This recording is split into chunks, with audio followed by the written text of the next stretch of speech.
Okay, so welcome back to the trading with a simple mind.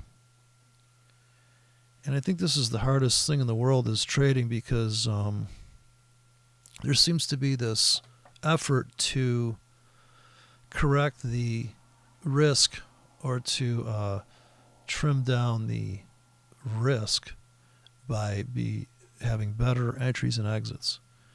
So this is not a stupid idea because, but that's the problem with trading is that the dumber the idea, the better. Because all the sophistication to try to reduce risk by finding good setups, good entries, and good trade plans, it's just not. It's just so, it's like 5% of the issue. 95% of the issue is there anything I can do about the market right now? And are there things I can do that don't involve pulling the trigger? And I guess that's what this guy's doing here, is that since he's barely trading, there's plenty of chance to speculate and think about and try to be better at aiming your gun because you've only got so many bullets, and since this guy is trading with a linear size, I'm pretty sure he trades the same size on every ticket. And to me, this is not good because because if you're downtown in the city, you'll notice there's tall buildings and there's short buildings. And short buildings have their purpose, like the strip malls we all know are like you go and you get stuff, you get out. Now a tall building, it's not like that. There's not a lot of dollar stores on the 48th floor. It's so there. You have to have this in your, so that you're not fragile. You need to have the strip mall, and you need the skyscraper, both. I think so. But this idea. This is a 5-minute chart. This guy's on. The idea that you're going to, and I get the wanting to have the market make sense. So anyways, let's watch this guy. 6 hours. I wouldn't stream this. He's streaming on Twitch. I did this. I streamed for I did some streams that were 23 hours. And guess what? They never fully processed. So they ended up, I had to find him and hunt him down and delete him because it kept saying I was streaming, but I wasn't. And so that was weird. But it's fun to stream, but it's the true performance. I felt like it was like going and playing guitar for like 3 days straight at some fair. But it's not that it's not fun, but it's not about trading at that point. It's about having fun because trading is so, personal because it's like sex. Some people are going to want to rock it in 5 minutes and be good for a week, and the other people are going to want to rock it every 5 minutes for a week. So it depends, And some people are they're gonna like go to the gym, work out so they can bang better, There's all levels of it, right? Now trading, we have to say, are some people scalping? Are they over sexed? Are they over? Maybe, right? And I would say that that's probably true. I don't know. There's got to be a correlation, right? If you're like a nun, hey, maybe you're a swing trader. You barely trade. Who knows what's going on, people's minds. And of course, when it comes to trading and just the whole thing, it's kind of funny because it's a topic that kind of like a litmus test for people to see how much punishment they can take or how much boredom they can take. Now, punishment you don't associate with boredom. So I guess, that's why, to me, if I just have a phone and I have an operating system in there that can trade, I'd probably trade just for fun. I'd love to. The idea that you could trade a demo account to me is just magical. Like you could never do that. You couldn't call up your stockbroker. Go, yeah, they can put a paper trade. And they go, dude, keep track of that your shit yourself. Like, we're not gonna fucking keep books on your fucking stupid trades. But now, you could just run like 20 demos and just be like a pig. And the broker's picking up the tab. I've never complained about brokers. My God, I'm like, you're gonna let me? Wait a minute, let me get this straight. Because the brokers I used to trade with, they would just bend you over without lube. It was just the round turn. It was like, dude, you're down. You knew you were going to risk $40 in commissions. In other words, it wasn't a risk; it was a fee. So that's a phone bill for a month, right? Some cheap T-Mobile shit. So here we are in the forex hangout. This guy's streamed for 6 fucking hours. But I did it. It was too hot in here this summer with all these computers, and I'm not going to sit here and run. I don't run any air conditioning, so for me, I'm treating it like the market. And in fact, the weather is pretty much like the market. If you were trying to predict the weather for the next 6 hours, I doubt anybody could do it. They got high-end computers now. If somebody could be like, dude, we have the most accurate weather forecast. But trust and believe, as soon as the front comes in, the way it behaves on the micro level, the way it's going to unfold, you could just have like a tornado that nobody reported, but you're dead. Well, we didn't have it confirmed. I'm dead. So predicting the market, I don't know. Anyways, you have to be you're telling yourself, I better be good at this because I'm trading so high risk or something per trade that I need to be more accurate. And it sounds logical. I need to have a better race car, but it's just, you got to have something else, you know. You got to have like a balanced diet, so to speak. So here's the forex guy. Good morning, everyone. It's a very polite guy. Just like I said, very nice guy, and a real Dudley Do-Right kind of guy. We all have to have that aspect, otherwise the world would just never, people have to be courteous, I'm hoping I flushed the toilet last time I was in a public bathroom. You ever leave a public bathroom, you're like, God, I hope I flushed. I didn't even think about it. I mean, stuff's so second nature, you don't even think about it. But this guy, this reminds me of watching golf to fall asleep by, because this guy barely talks. Like if I'm streaming, if I'm not sleeping, listening to the rain, I'm just fucking bitching my ass off nonstop. What? This guy's still waking up. I think this guy's hung up. He's a trading junkie. I think we got an intervention for this guy. Welcome back to the stream. I hope everybody's doing well this morning. Got up a little earlier here today. At least he changed the color. He had candles up there. I couldn't even tell. It was like stealth mode before. But these are the classic candles we've all seen. And this is the 5-minute chart. And to me, when I look into this chart, I see like 10 great trades that you could have run tight stops.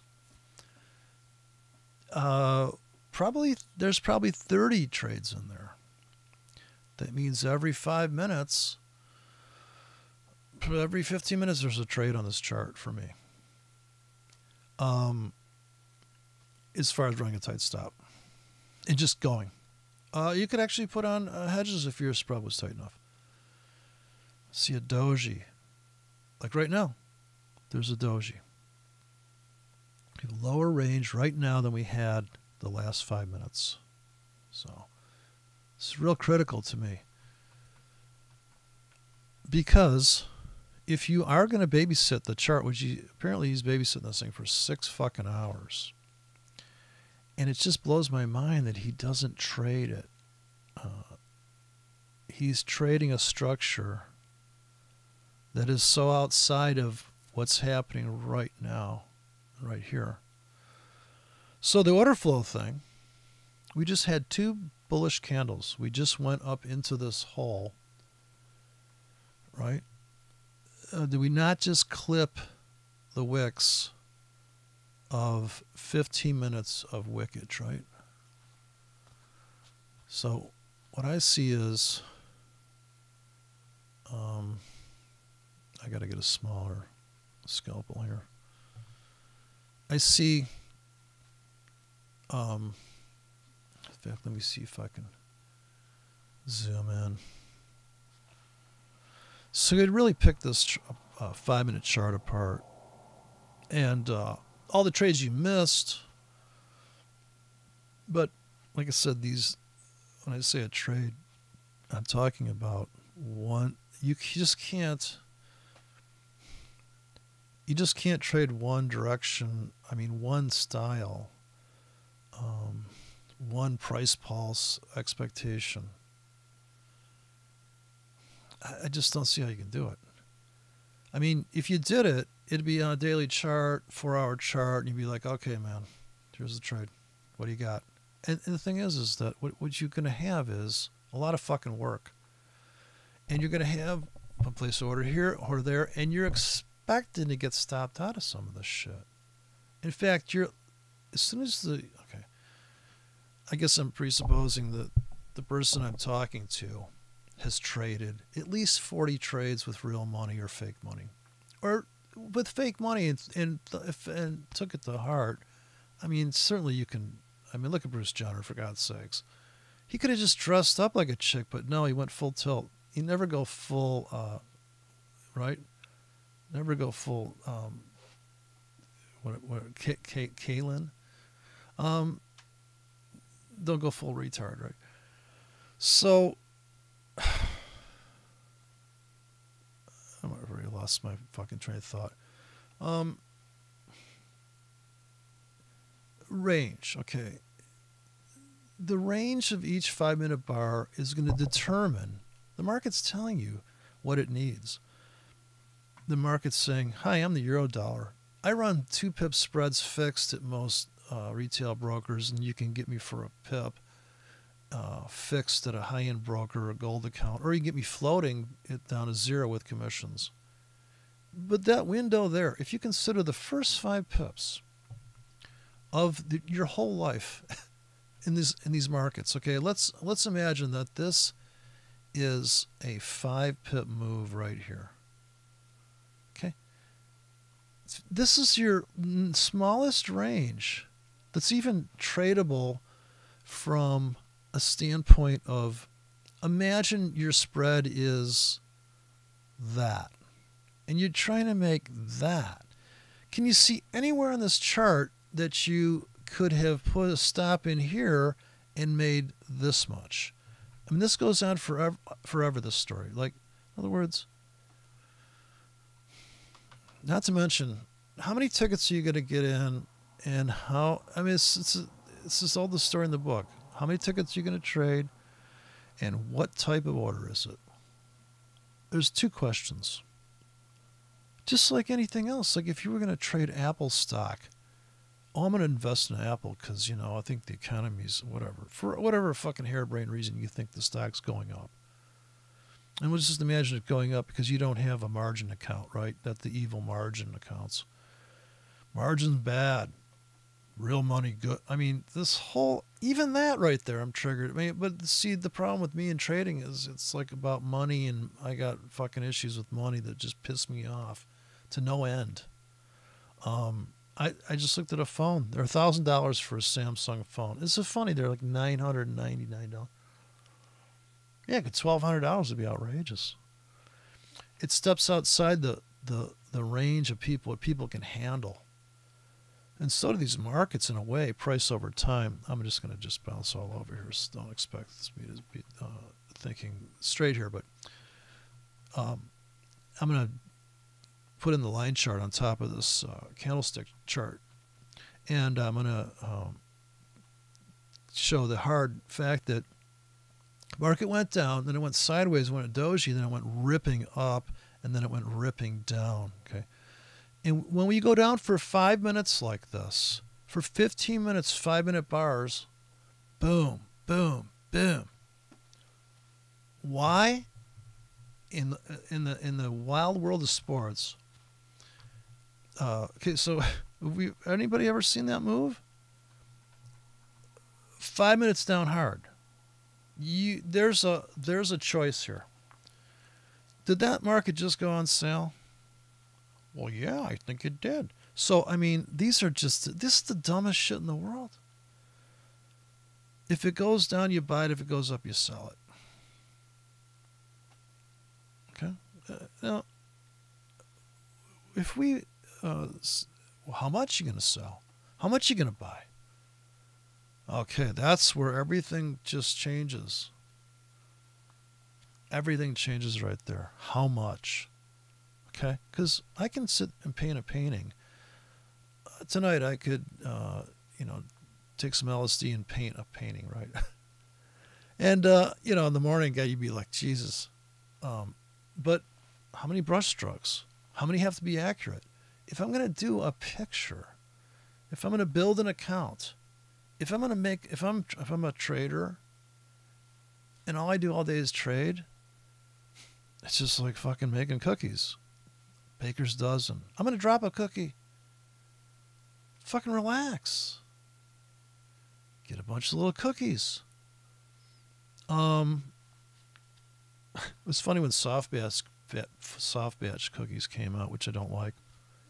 I thought, God, the people that make those must be just fucking laughing all the way to the bank. They're like, dude, we don't even got to crank the ovens up for this shit. These motherfuckers are buying these fucking uncooked cookies.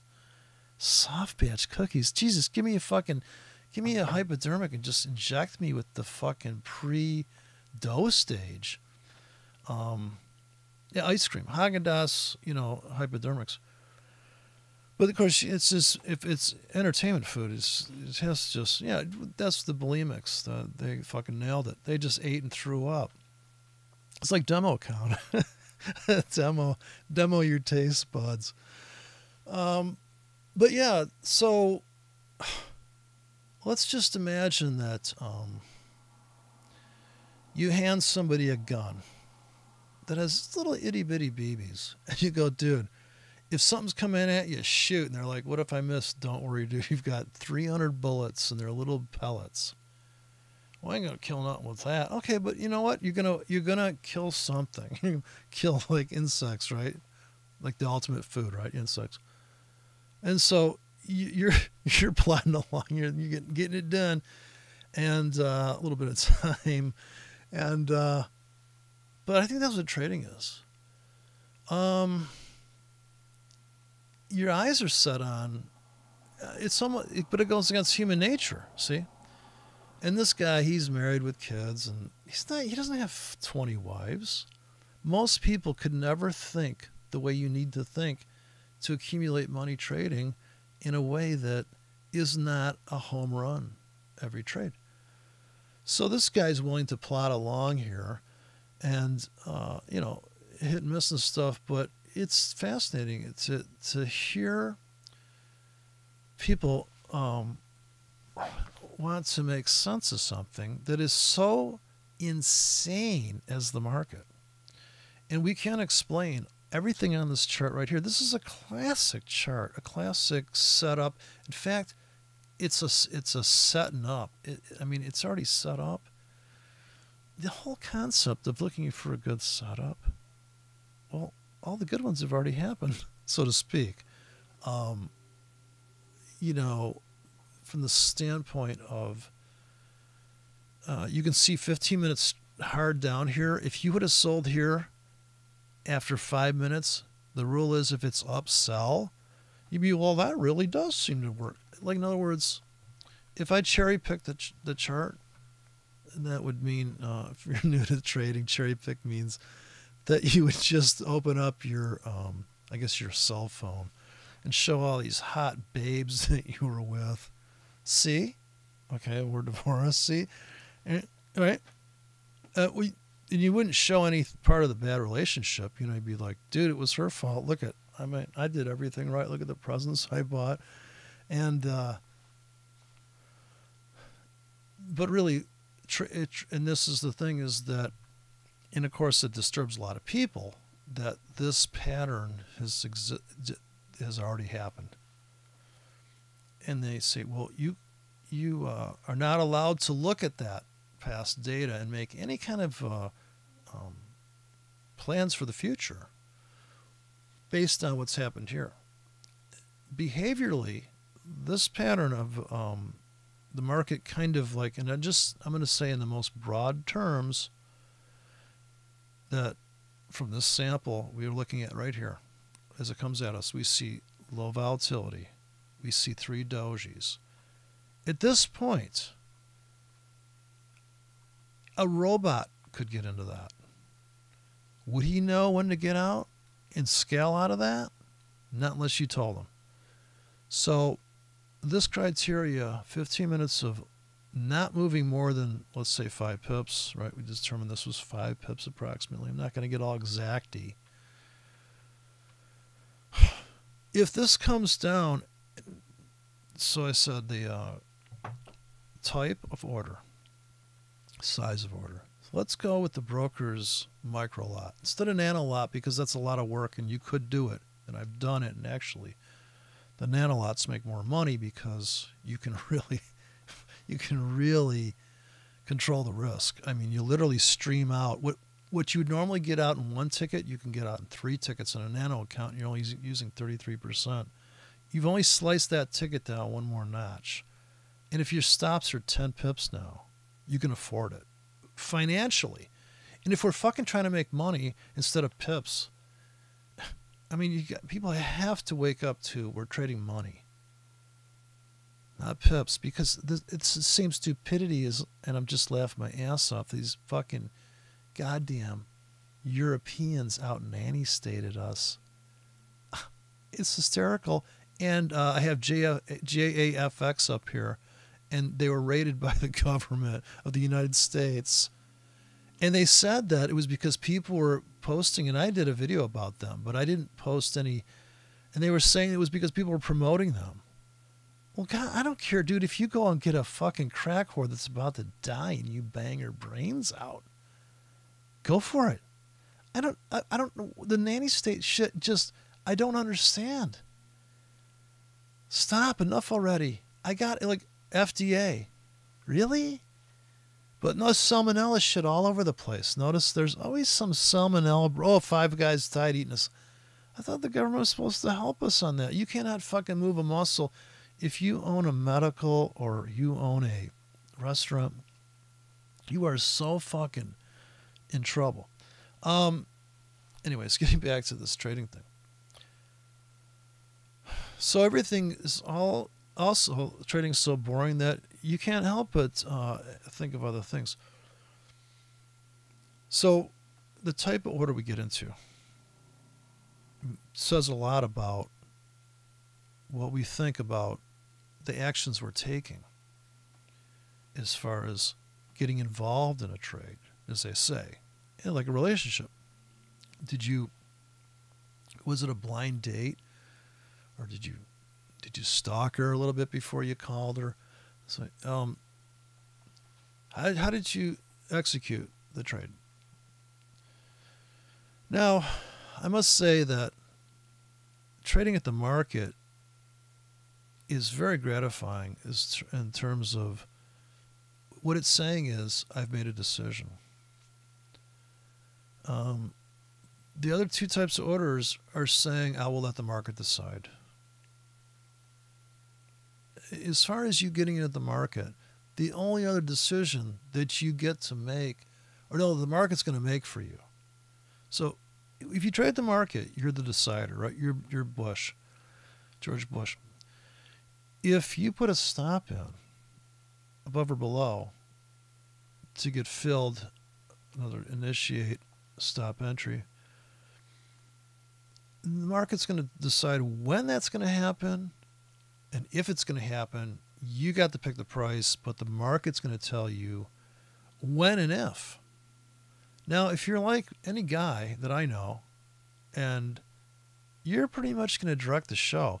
Now, I can see women, and if you're a guy that trades on stops, don't be ashamed. I can see women stop entry oh, okay, good. They read it in a book, maybe it made sense. Oh yeah, you know what? I don't want to be involved in anything that's not going my way, so yeah, I'm going to put a stop entry, yeah. Oh, I know I'm overpaying. I mean, it's the worst price in the world, but, I like the confirmation thing. I feel it's got a good spread, right? It's shotgun. It's got a good spread. Now, at the market, you're like, maybe you see yourself as a sniper. Because if you're a sniper, you're not on stops. Stop entry guy's not sniper material. Snipers trades at the market, I'm assuming, right? Dials it in, scopes it out, boom. Pull a trigger. Pull a trigger too, right? There's a trigger pull. Pull a trigger on a stop entry limit, I guess. I think it's more like you're trying to place line claymore mines and stuff. You're trying to put in traps, you're putting in confirmation upon price. Also, when you're going to stop entry, you got your fingers crossed that once they fill it, they're going to keep blowing through that price. Well, as soon as you say that to somebody, like if you explain this to, if you just talk to somebody that doesn't know shit about trading, about getting into the market, how do you get in? And as soon as the light bulb's going to go off in their head when you say to them, well, if I put a buy stop above, and then they go, well, what you're saying is that you think the market's going up, so why don't you just buy it now? Well, I'm going to put a buy stop above there of confirmation, but that's also, it can't be any kind of confirmation. It has to have thrust and momentum. It has to cut through that. So it puts you in the green on some level. So when your script that you wrote with a hard stop entry of a 10K, the first time it moves up 3 pips, you're taking risk off the table and profits. Now, I know it doesn't seem like a lot of money, but you do that 10 times, it's $3, then it's 30, and it adds up real quick, just like your losses would. But no problem with the losses is that you're losing on the spread and the fucking ticket. I mean, and your stop. Whereas when you win, you have to overcome the spread, and you're barely, until you get away from that 5 pip window gate, unless you can get that thing out of the gate and up to 30 pips, right? But you got to stream out. For me, because I have the buttons to press, so I can stream out. Boom. And in Asia, you can trade. The spreads are bad, but not if you're in a tight instrument, and if you're in a fixed pip instrument, you always know the spread. If you sign up with a fixed pip, wide pip, it doesn't matter. It's just a game you're playing with yourself. When you see a tight spread, if you're paying commissions, you want to see it, right? It's just like, I don't want to see that when I'm buying shit on eBay. I want free shipping. Just give me the price, fucker. I don't know, put the shipping in the guide. Just give me fucking one price. It just pisses me off. Some motherfucker, here, this is $300. Yeah, shipping's $800, dumb fuck. I don't want to see that. Give me the price. So that's annoying too. Let's take a look at this. Anyways, I'm just going to go on and on about bullshit. Listen to this guy. Oh, fuck, I got to go. I got to get out of zoom mode or something here. Oh, I got to go to drawing mode here.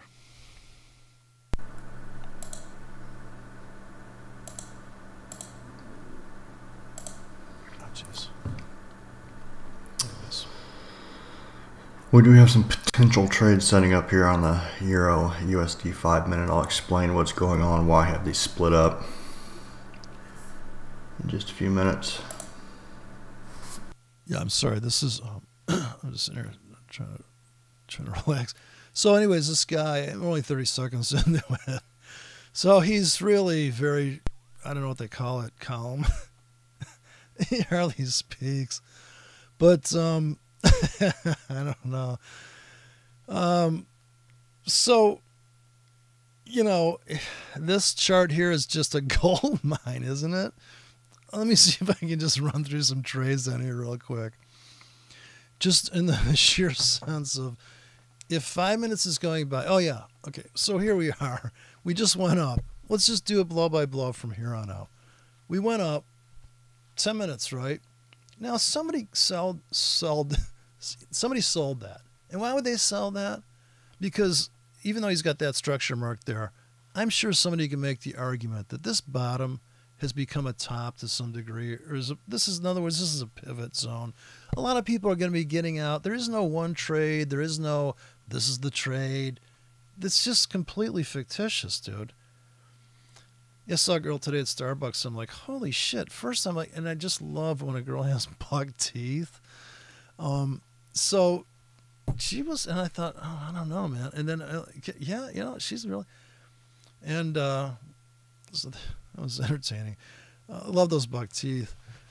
I don't know. They look like a cute squirrel or something. I don't know. But I can make the argument that there's a 5 pip structure window here, right? And I cashed out. Like, I was so fucking genius that I either bought every 5 minutes it was down, I bought and I bought and I bought. And when I got to here, this one was at break even, this one I pulled off, and this one I pulled off. And the whole thing's a fucking wash.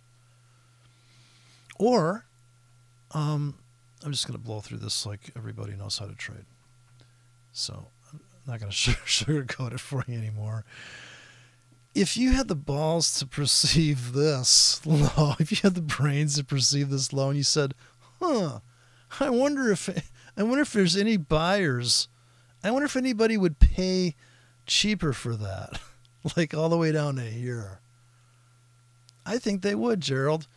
Well, how much money you got? All right, let's buy let's just do a linear martingale. Okay, I'll buy here a 1K, a 1K, a 1K, or, a standard lot, either way. Right. And I'm going to put a master stop down in here, or I'm going to put a composite stop. Unfortunately. I could put a stop connected to each one of those. Now, you can imagine how much work this would be. Of course, it wouldn't be that much work if you had a script for it. But, you could just write one, or you can manually do it. It doesn't matter. What else is this guy doing? Okay, I'm sorry, but, dude, get to work. I mean, so when I'm working. I mean, the problem with trading is people aren't working it hard enough at execution. They're just analyzing it and they're working. They're back to, I mean, dude, you don't need to backtest this shit. You could need to if you thought that was going to help you. Just like going to therapy, I thought would help me. But like I said, the shrink fell asleep. She fell asleep. Once she got to know me, she's like, yeah, you know what? I could fall asleep listening to this fucking idiot drag on about bullshit. So I could connect each of these stops to that. And then I could have like, okay, let's go for the take profits. Well, this guy's going to cash out. And I'd like to actually get these interwoven here. And that one cashes out here, cashes out. And this is the Super Ball trade. Or this, we can either cash this one here. We can either scalp the top of that. Here's another big problem. Is there so many ways to exit that? So if I got in like this one could get out here. This one could get out here. Right? You can see the problem is the exits. And we could have a big fat stop here, say. And in a perfect world, and I love these trades because it's just like watching them come into your trap. You've got all these orders placed here. First fill. In this one, maybe you bought one on the clock. In other words, every 5 minutes you bought. So you bought a 3K here, and here you bought 13K, 1 pip apart. That's the trade. That's how you fucking trade. In my opinion, that's how you fucking trade. You see a window, and I actually signed up for, and I talked to Bill Williams quite a lot of bit. We, just picked his brain. I paid for his course. I went to see him he was with other people in a big symposium thing, whatever they call it. And so, he he's willing to, for him, it's a psychological approach. And he says stuff that makes so much sense. In other words, when the market moves, then the news comes out and describes why the market did what it did. But the market just moved because there's more buyers than sellers. In other words, the market just moved. And people are like, oh, it moved because Trump did this. Yeah. If that was true, then how come it didn't move bigger when Trump did this? We all know that's bad. So that's another just harebrained notion. But the holes that, in other words, I just call them price vacuums or uncharted water. We know those things are really, in other words, if the market moves this hard, that's an unsustainable move. How many more 5-minute bars do you think this has left in it? So as far as probability of event behavior, it's pretty unusual. Now, as far as the, I guess trading's more complicated than I thought. Okay, let me just blow through how you would trade this from a buy and sell opportunities. Ahead of the fact, and even ahead of the fact into the 6-hour video. And I don't know what's going to happen here. I've only been 3 minutes in and I backed it up. But we should be able to out-trade this guy. I mean, no offense to his logical, rational, like everything he's doing is what anybody should do, right? It's the rational, reasonable, logical, intelligent thing to do. Bill Williams said, the smarter you are, the harder it is to make money trading. So how do you know you're really intelligent? You just blew up your account continuously. Because, well, I mean, that's not completely true, because 5% of the people that are intelligent are able to think about their thinking. So once you see yourself outside of yourself, right? So that was one of the THARP exercises. Can you see yourself jumping out of a plane? Can you picture can you be on the ground and picture yourself in a plane at the same time? So can you see yourself in a trade and not be in the trade? Well, I guess, unless you're trading the demo, you'd have to just say, wow, I should have bought there. Well, why didn't you? Oh, because last time I bought there, they stopped me out. Or last time I did that, I lost $20 or $200. But the last time, this is almost impossible to get bit by a dog, as Mark Douglas would say. It's going to take you 40 dogs that don't bite before you lose the fear of dogs. So you've kind of, Mark Douglas would tell you that, some people never recover psychologically from losing a lot of money. And they just can't ever trade with a beginner's mind again.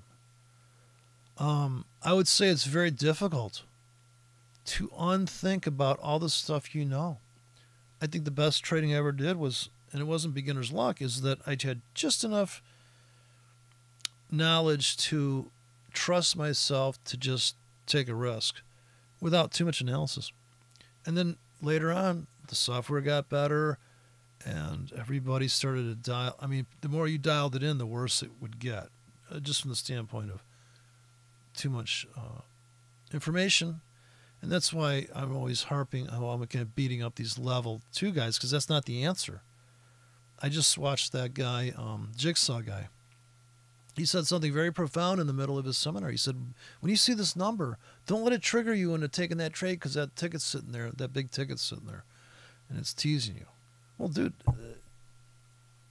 that's not a problem that the unlevel 2 people have, and so apparently you think that everybody sees the world through level 2 like you do, and that order means something, that size and that ticket and that level and that handle. And like this, some guy commented a couple months ago, hey, look, yeah, if it worked, you just get a robot to do it. But it doesn't work like that. So let's follow along with I'll try to stay awake here. I'm going to sip some tea here while he goes through his,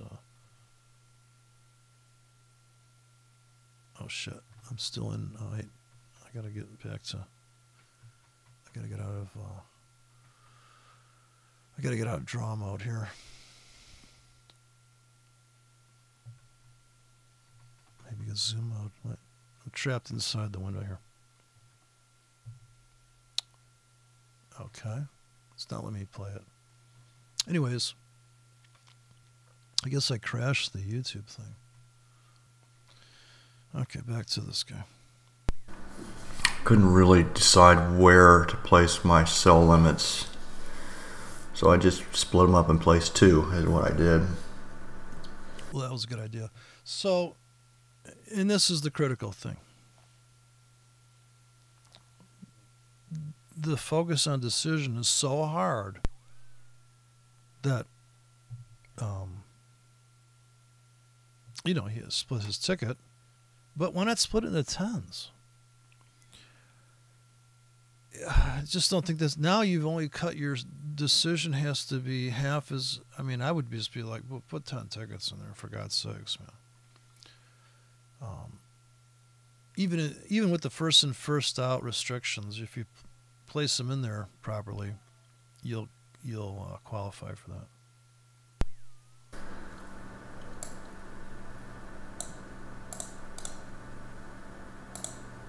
I think he's on Quaaludes.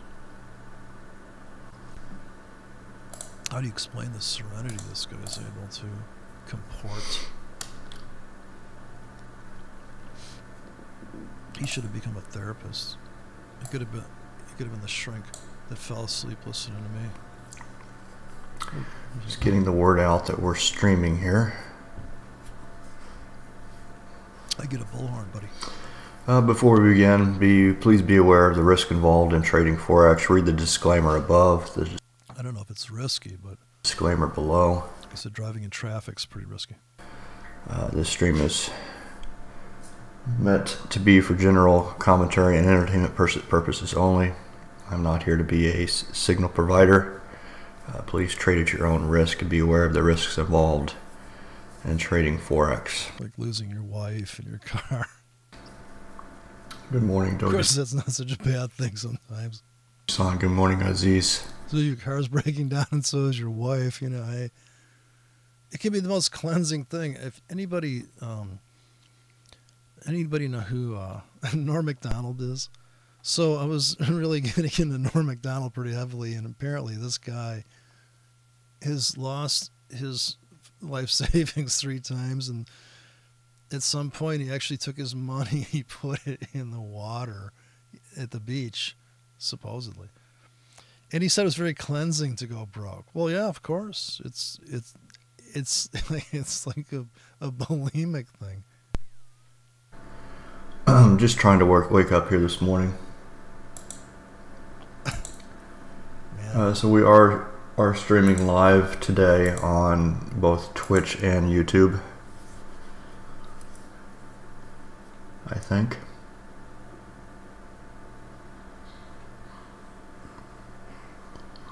No, I didn't pause it. He just hasn't said anything. So, yeah, I was doing that too. I was streaming on Twitch and stuff. I mean, it was a riot, man. But you know what? It's just like I said. It's a lot of work, and the people are just so abusive. Of course, I suppose it's all fair. You know, I'm pretty abusive, I think. Although I'm just trying to be honest. Actually, I think I'm unabusive because I'm being. Would you rather me lie to you? I mean, there are people that would say, "Oh, well, that dress doesn't make you look fat at all, Caitlin. You look fine."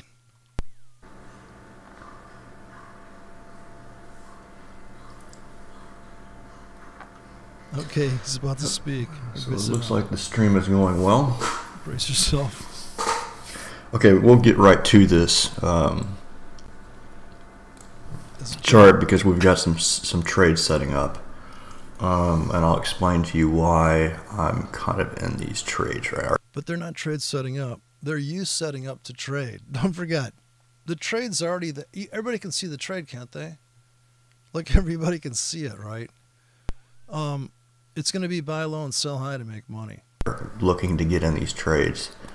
I would have had a losing trade here earlier today. We'd made a higher high, really kind of spiked higher, kind of right before and during the London Open, and then the markets just turned over.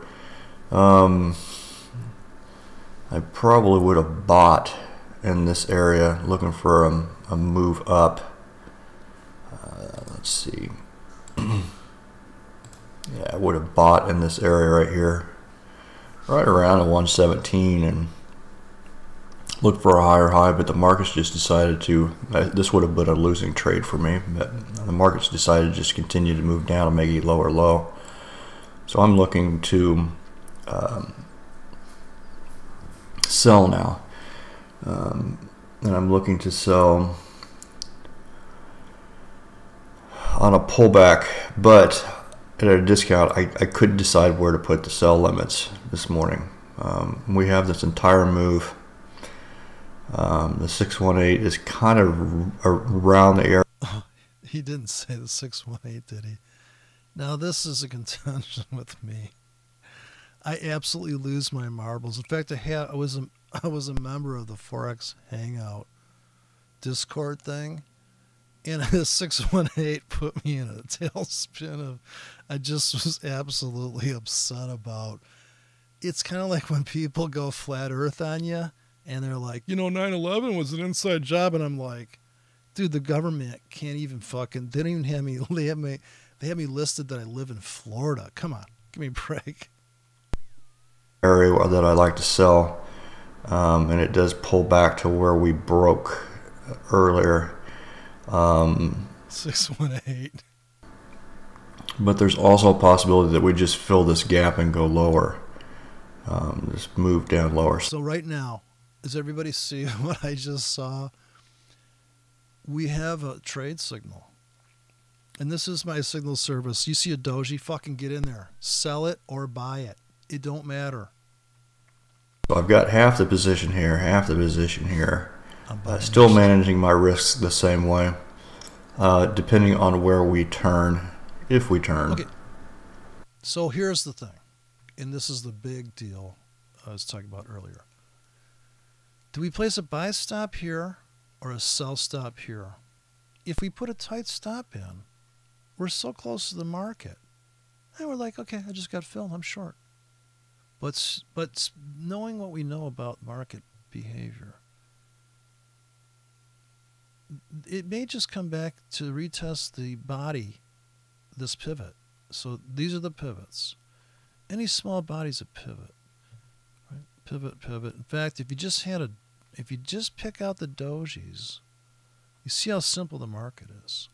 There's only two things the market's going to do, three things.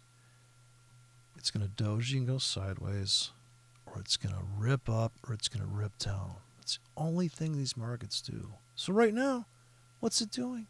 Holy shit. Dude, buy a little bit. In fact, here, buy one at the market, buy one in a limit, and buy one. I mean, I've always got this trade plan running, because I don't want to be the decider. I don't give a fuck. Dude, I'll buy a little bit here. Every 5 minutes it's down, I'm buying. So if I bought here, I bought here, in other words, I bought. It's just a logical choice. It's like a chess game. You don't have another move. The market's told you what to do. If you had buy limits sitting here in this price vacuum, right, in this little, where he was going to buy earlier, it made total logical sense. In fact, he could have bought there and made a little bit of money. Until it came back to this pivot. So all the dojis strung together. And right here, we know that there's all sorts of willing buyers, as they say, on that NOFT. We have willing buyers down here. Yeah, me. And the strangest thing about these markets, now this is the thing that's the most disturbing thing of all, is that I could have placed all these orders in here. In fact, I go as far as to say, I could have put buy limits in here. And when the market came down here, no fillo. And I could have ran. I could have just never came back to this thing. At the end of the day, I had tickets here.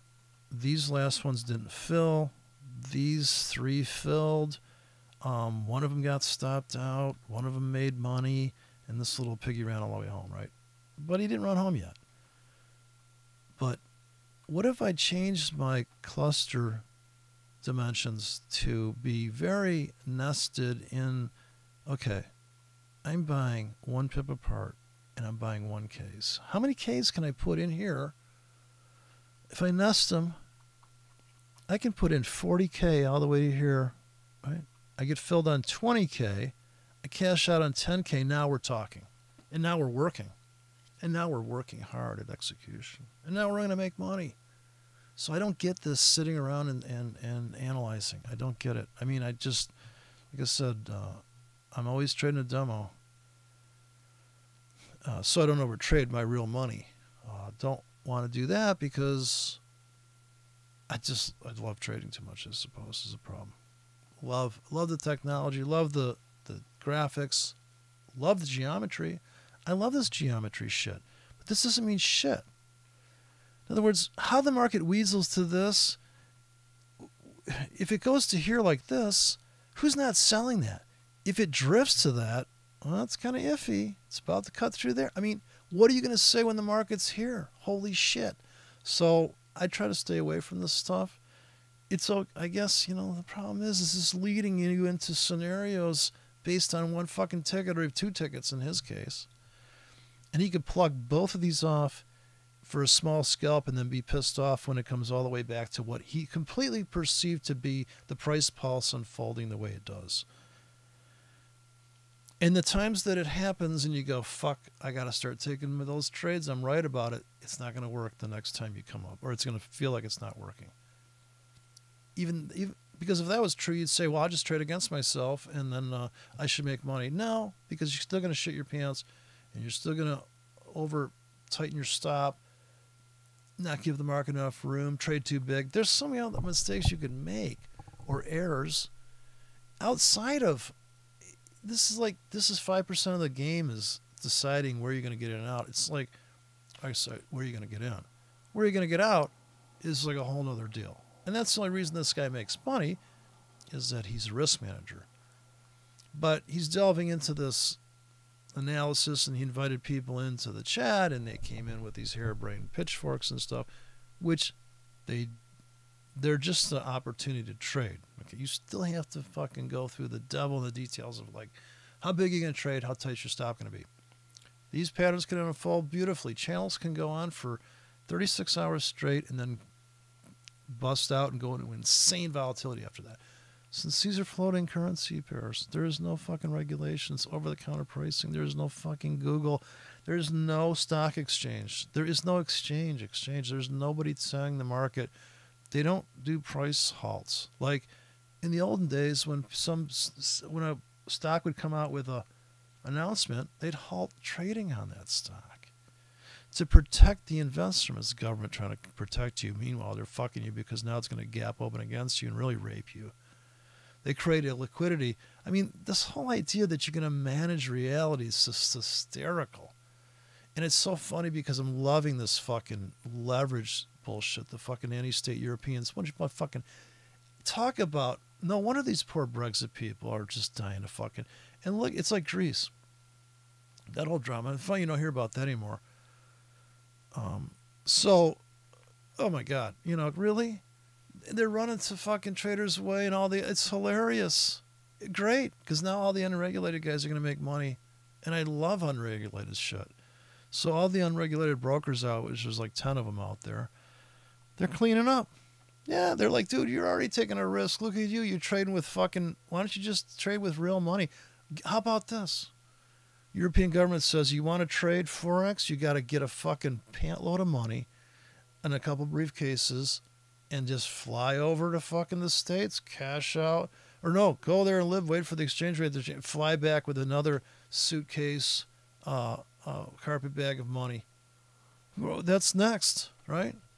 Christ, for the love of Pete. Okay, let's go back to this guy. Then I will manage my risk, pull the risk down as the trade moves along. Good morning, Kane. So that's how he makes money. He's managing risk. And there's really nothing sexy about that. Good to hear from you again over on Twitch. So I do have the stream running both on Twitch and YouTube right now.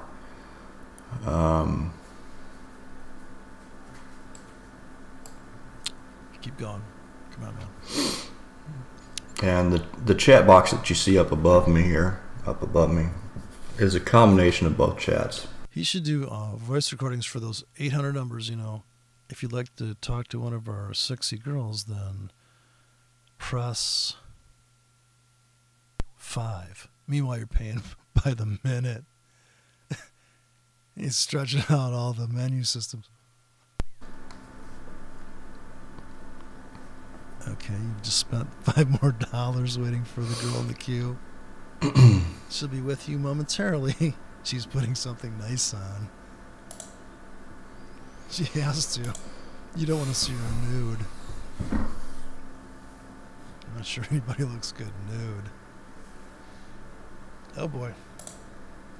We gotta get him some fucking caffeinated drinks.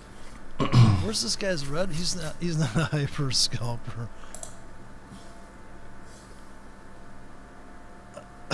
Come on, traders. That's why I'd be in the demo right now. If I was streaming, I'd be blowing up a demo right now. Come on. Who's not having fun? And we're just going to give this a shot today. Oh boy. Probably. Wait for it. We'll still wait for it. And like you were saying a minute Probably ago. give it a shot next week. Oh, next week. Oh, dude. I mean, the next few hours, 6 hours, this guy better pick up the pace a little bit. There's been a little bit of a clamoring for me to stream on Twitch also.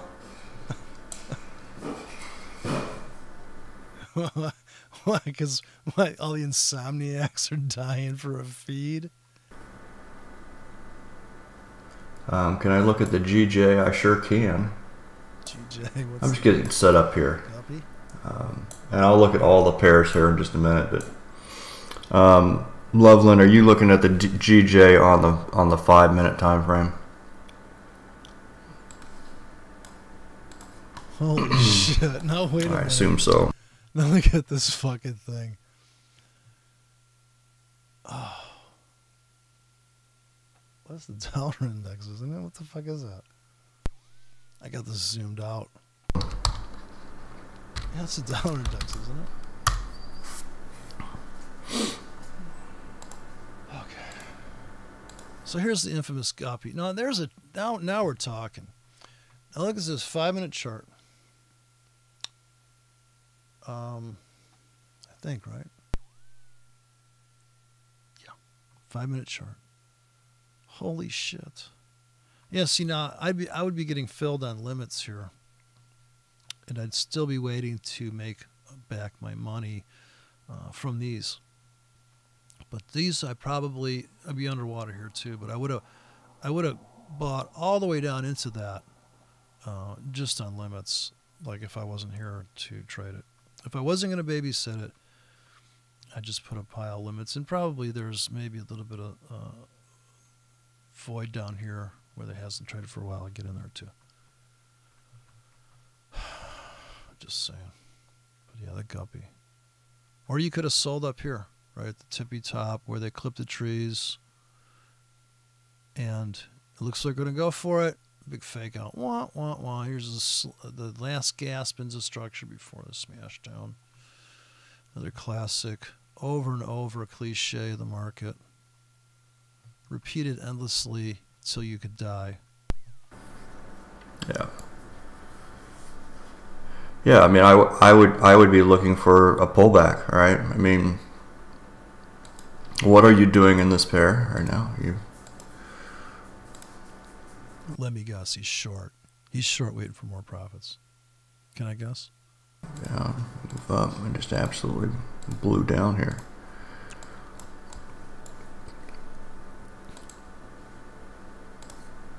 I would be looking for a similar trade. Oh boy. I just don't get that tool. You've got structure over here on the left. You know, yeah, I'd probably be looking to sell right around this 145.25 to 30 level. I used to think about that. Now look at this. That could totally happen. Come back to major structure. There's 1, 2, 3, 4. I mean, these are logical trades, man. I'm not saying they're not. We could weasel up here, come here, put your stop here, goes down, blows out this, makes lower lows. You're a fucking genius. But has anybody ever seen one of these situations? Comes here, dilly-dallies, cuts through, pauses, cuts through, and does a complete engulf. Is that possible? That's just as possible as this scenario. There is no backtesting of probabilities of what's going to happen if we weasel back to this, even if we get back there. And not to mention how many tickets, what are the size of each ticket, on and on and on. It's just a bottomless pit of insanity. This is just insane to speculate like this. It's so wrong. Okay, so let's go back to this. If we get up there, I mean, this is where I would be looking to sell. See, now I also don't know how many pips these people are trying to make. I'm thinking more like, you know what? How close do I want to get to the market? How about if I put a buy limit here and a buy limit here and walk away? And then I could ride it up to here. Because to me, to talk about this area without talking about where the fuck we are right now on a 5-minute chart is completely, utterly ridiculous. Can't we make a few pips on the way there? It's not enough pips for me. And it's not going to work for, that's why nobody would agree on trading, because the size I'm trading and the frequency I'm trading and the pips you're trying to make, and it's going to mean money, I suppose, in the end, because it's going to be, you know, pips divided by size and all that stuff. Or size divided by pips, whatever. Okay.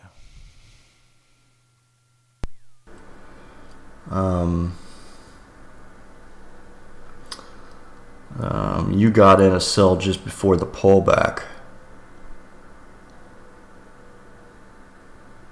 Did you get in a sell down here, Loveland, or did you get in a sell up here?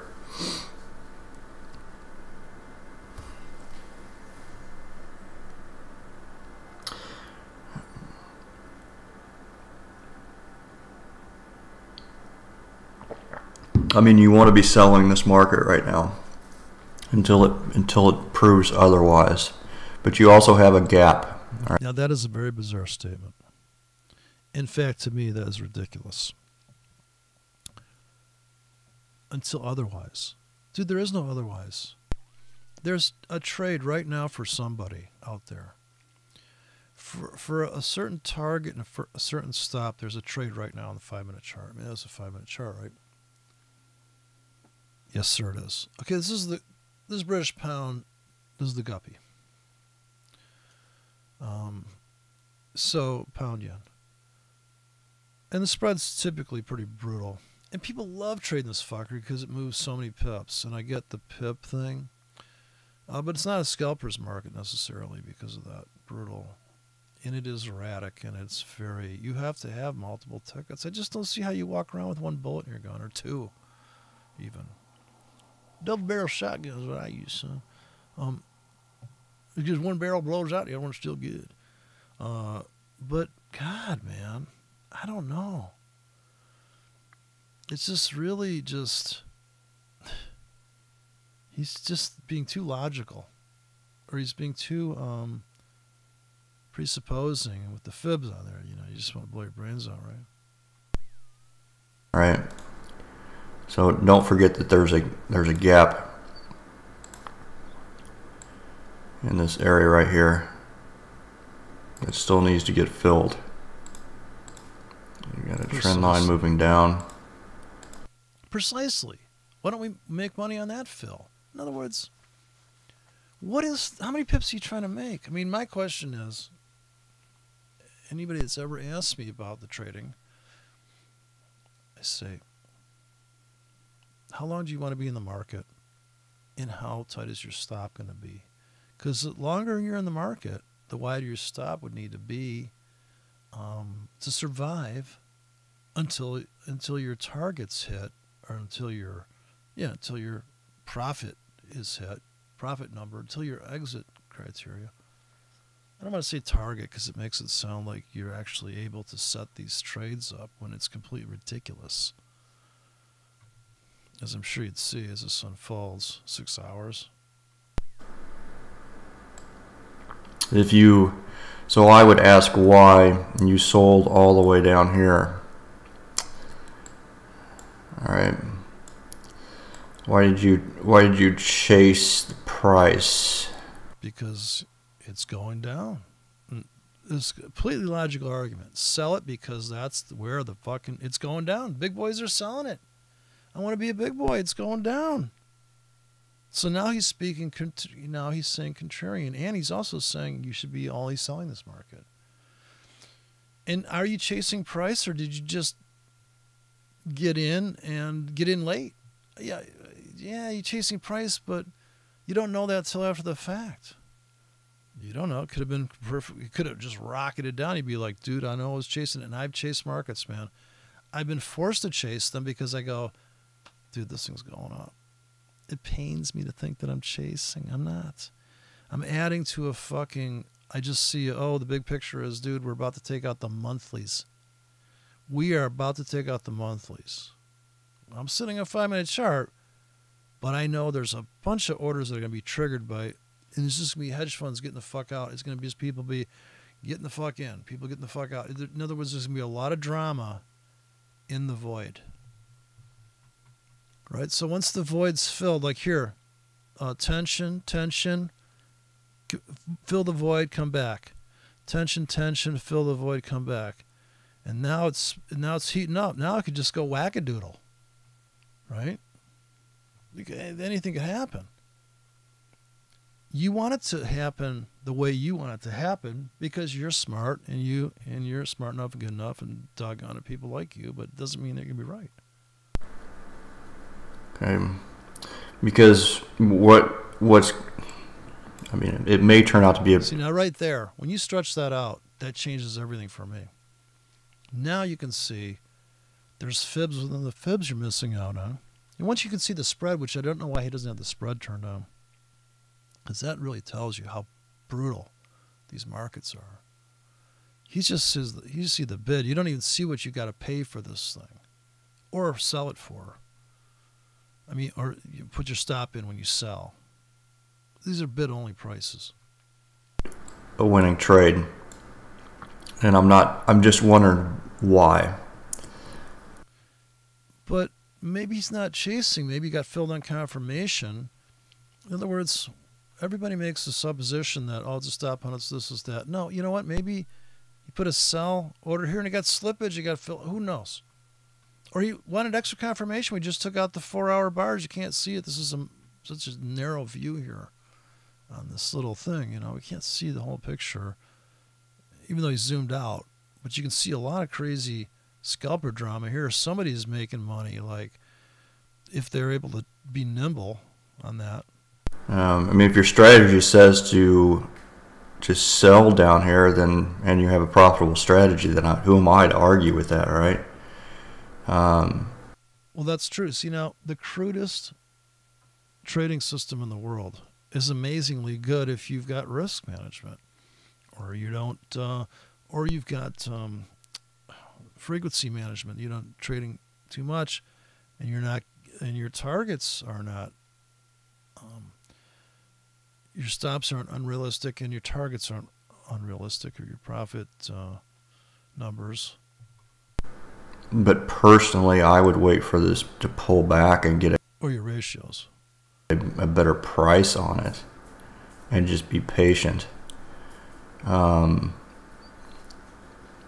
Because then you can manage your risk better, right? So you've got where you're going to put your stop losses up here potentially.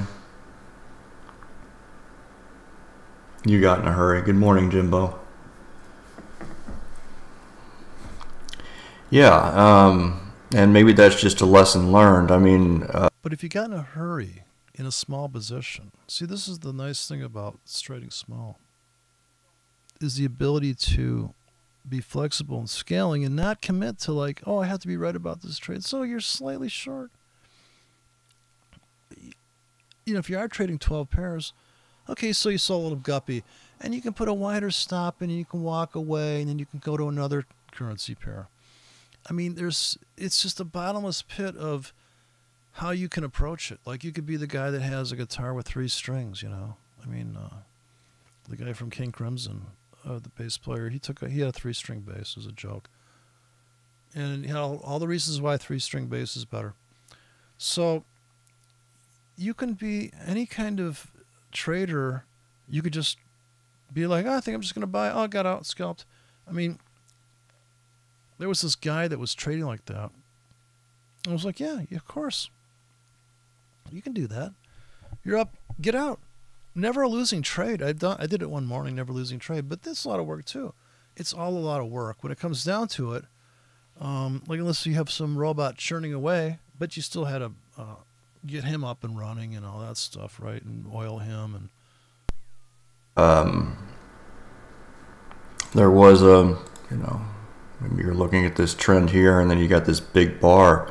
I don't like to. Now, taking it off of this bar up here, I think's okay. But the problem is you have to look at where your risk is going to be.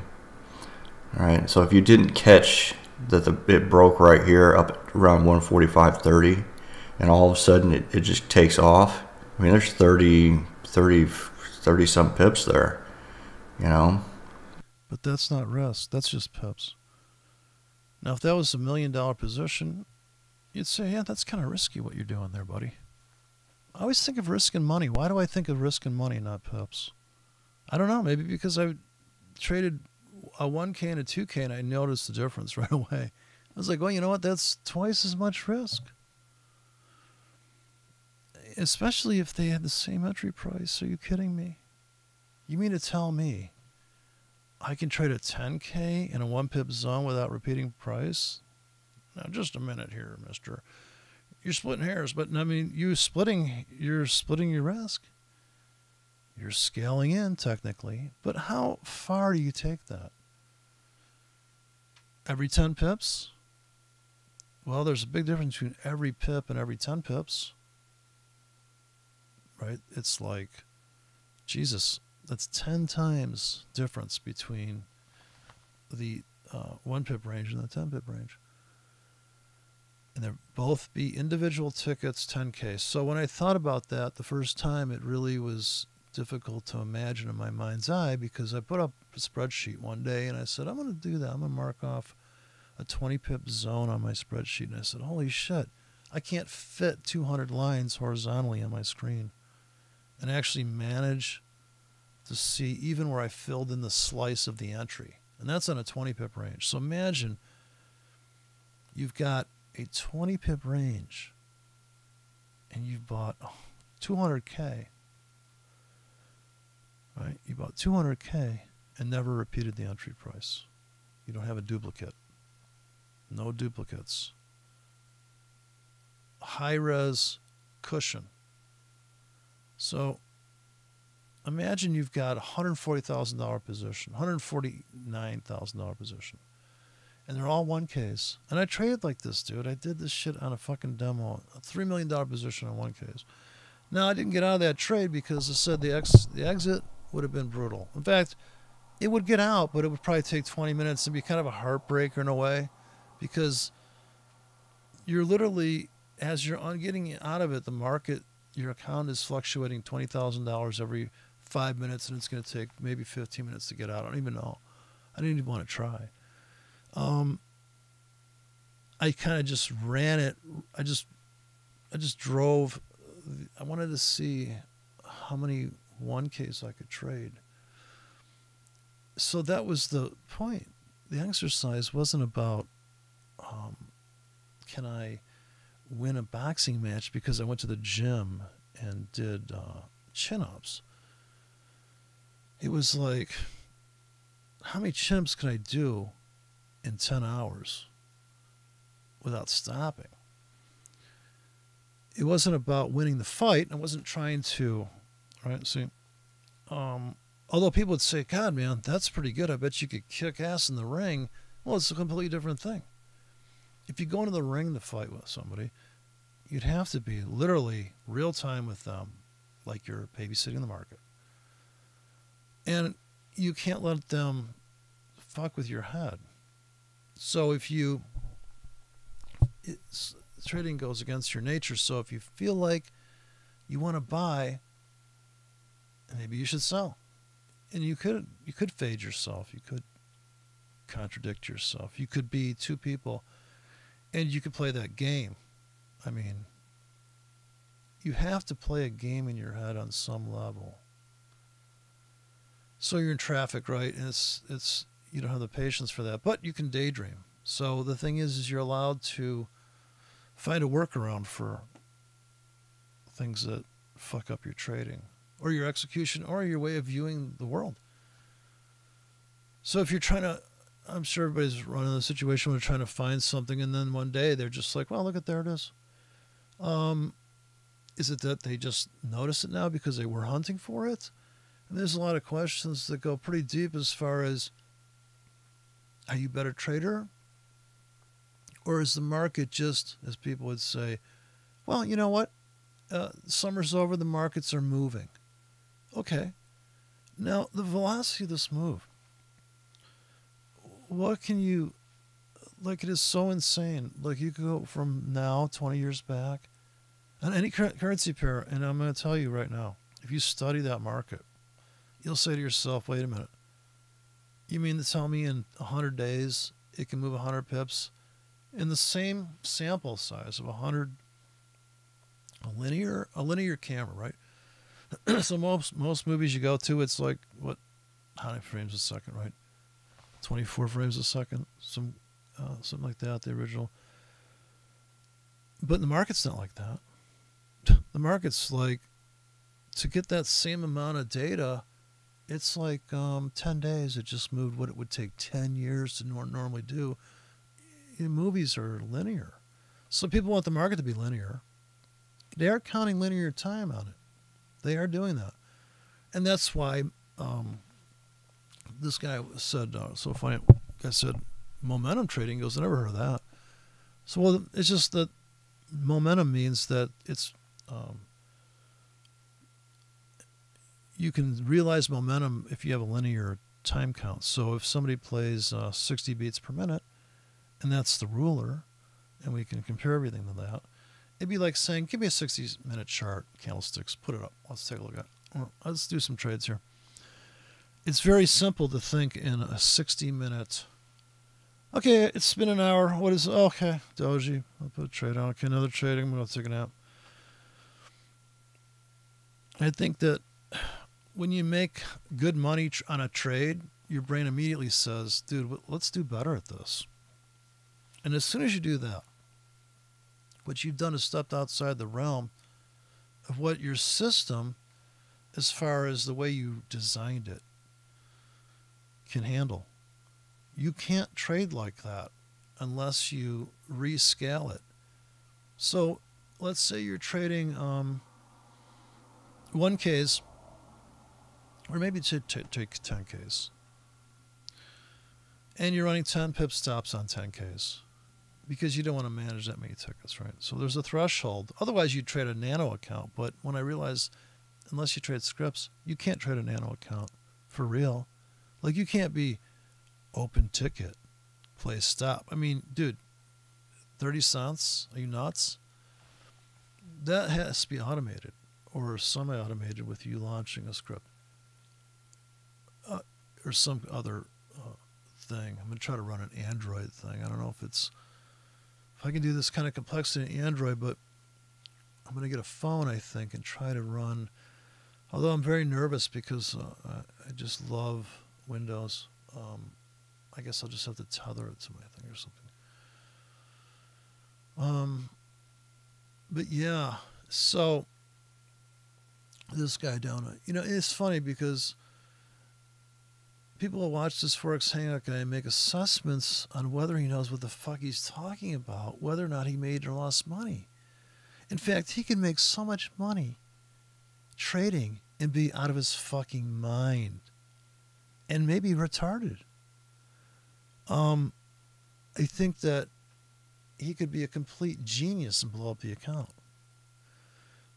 It just doesn't even. That's what's so funny when people are like, well, let me see your account.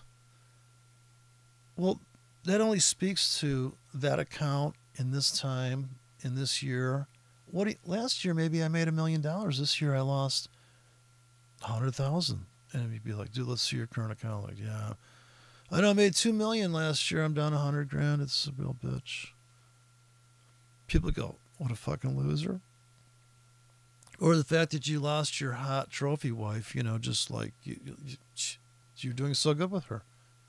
She was happy. She got what she wanted on Christmas. You blew that up too. So you could blow stuff up all sorts of reasons. And of course, since trading is so dumb, your subconscious can certainly convince you to experiment with outlandish ideas. I would always test those in demo. So say you did want to martingale or contrarian trade, only means that you think that there's a trarian to con. It only means that you think that the prevailing shit is the proper shit. There's no such thing as trend and counter-trend trading unless you perceive the way you frame that price pulse in how many candles you choose per chart.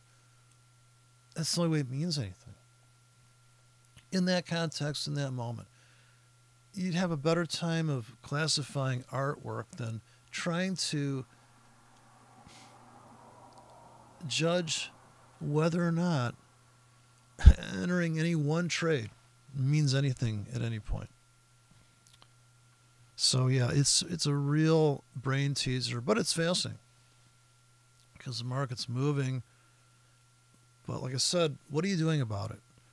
For here, I'd be putting buy limits underneath this for sure to pick up a dead cat bounce at least. I mean, just come up with like 5 scenarios and place 5 tickets simultaneously on the same instrument. Put 3 sells, 3 buys, and just keep doing it every day. Sell limits, buy limits. 3 sell limits, 3 buy limits. In fact, this is the way I would approach it. Tell yourself, if you like to make rules for yourself, which people do this, Mark Douglas says the only problem with that is they're rules you made up. If you hate rules, but you made them up, maybe it's okay. I'll do 2 limits above, 2 limits below, 2 stops above, 2 stops below. I mean, in other words, I'll do confirmation, I'll do limit, and I'll trade on the clock. Every 5 minutes, there's a potential trade. Every 15 minutes, every half hour, I'm going to go and say that candlesticks work 100% of the time if you work them on the time frame that you're on. I actually made a comment in this, and I said to these people, the uproar was pretty bad, actually. I said, for God's sakes, just trade the time frame you're fucking on. In other words, if you bring up a 5-minute chart, unless you have a trade plan for every fucking 5 minutes, don't fucking look at it. What's the point? You want to make bigger suppositions about the structure on the 5-minute. I get it. But there's a limit, man. I mean, if you're going to take a picture of something, so I've got this new camera, and I understand lasers and digital cameras don't mix.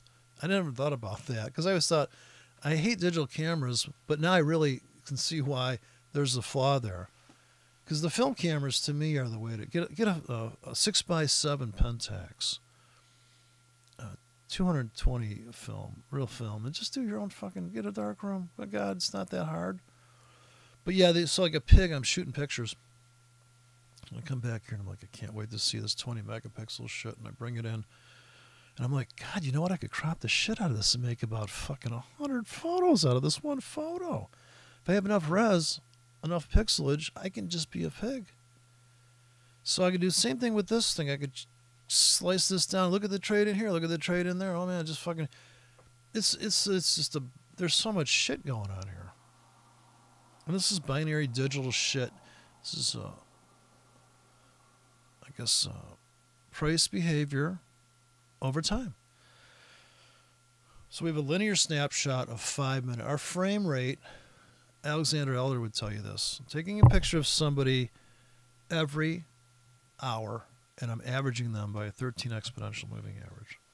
What do they look like in a smooth manner? But to me, that's not a good idea. It is if you understand how laggy, and you're going to play the lag of that, but then you're going to make fucking arguments to say, every time the market comes back and hits this fucking thing, it looked like a fucking killer entry. It did there, okay? But the problem is that when you go to the half hour, you're like, it's getting whipsawed. It looks good on the 60-minute, but I don't have the patience for that. It looks great on the 4 hour, but there's less trades in the 4 hour. I mean, I can go down this rabbit hole and say, and I did it when I had the 1 minute chart.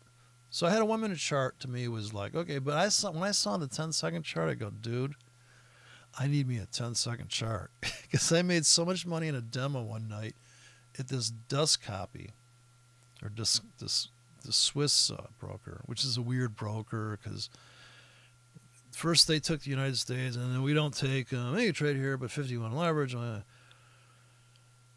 And they call it the Kernex platform. And this thing's doing 10-second charts, and I'm telling you, it is so fucking smooth. You're like, oh yeah, another 22 seconds, I'm buying this bitch. And I could just swing trade the shit out of this. The spread was like near zero. And I'm like, boom, bam, boom, bam. It was too much fun. And the flow in that thing, the rhythm factor, was like you're screwing like a squirrel, you know.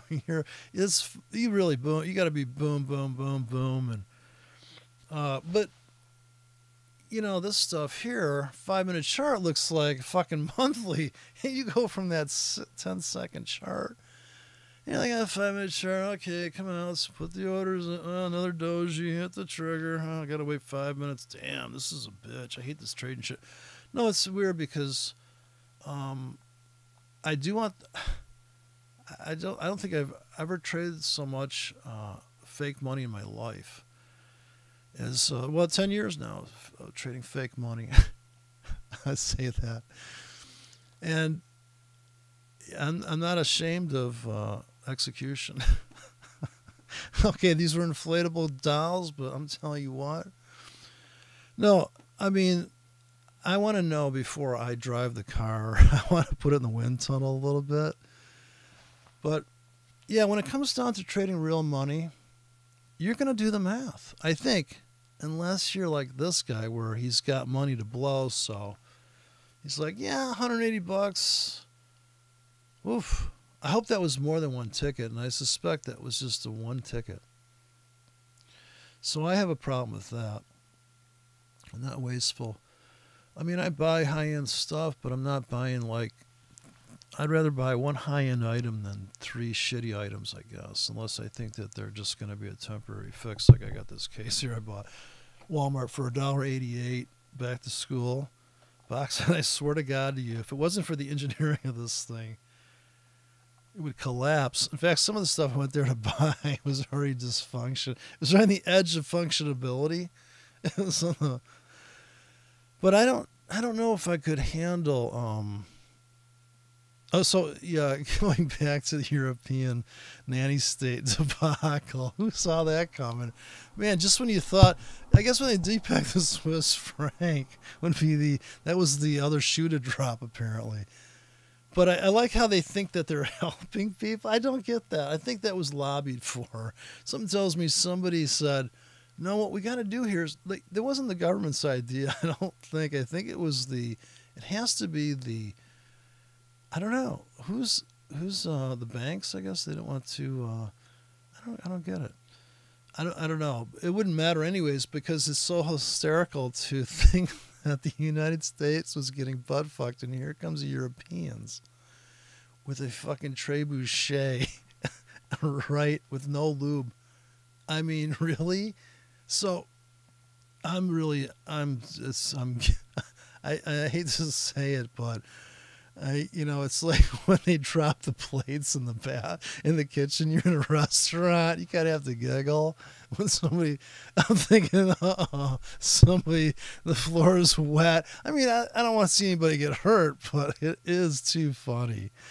Because that was the place to run to, and all of a sudden the world got really big again. Because the world was getting too small, and now you have the Dominican Republic, and you've got all these countries that matter now because of that. And, it's just hysterical. And the Bitcoin thing. Oh, my God, what's going to happen with Bitcoin? Oh, my God. Are we going to 1,000? Gold fell through the 2-year low, and I'm like, oh, yeah. Is this the crack? And are people going to wake up and go, yeah, gold, I don't get it. They're like, wait a minute. And this is what's going to happen. People are just going to go, I think I'd rather have a new car than gold. When people start selling their gold to get laid, yeah, gold's going to go down. Come on. People will be like, oh, yeah, I'm signing up for Netflix. So my gold I sold. What are people going to cash out? I'm going to buy a Les Paul. I'm going to get a vintage Les Paul. When are people going to jump ship? And really, what is going to happen to the stock market? Going to keep going up? I don't know. I remember when people said it was going to crash 2 years ago. And I was like, oh my God, the Golden Cross people, this guy, all these people on YouTube, well, see, this is the Golden Cross. And I thought, you mean it's like a religious experience trade? Like, what are you people talking about? Well, as long as it is on the 618, then we're all on board, right? Well, I thought it was good. I'll never forget one time on FX Street, this guy comes in the next day after FOMC and says, we thought it was going to go the other way. And I was like, yeah, I know. People have different opinions on the price direction, don't they? I mean, I don't think anybody would agree on price direction because it would presuppose you had a place to ride the horse. In other words, we know the horse is running, but if we get on the horse at the wrong phase of his gallop, our nuts are going to get crushed against the saddle. Don't anybody see that coming? In other words, you could ride the bull, but you got to get on before he takes off. So you got to get in the trades at the doji point. You have to make the decision. When the market's quiet is the only time. This is the decision time.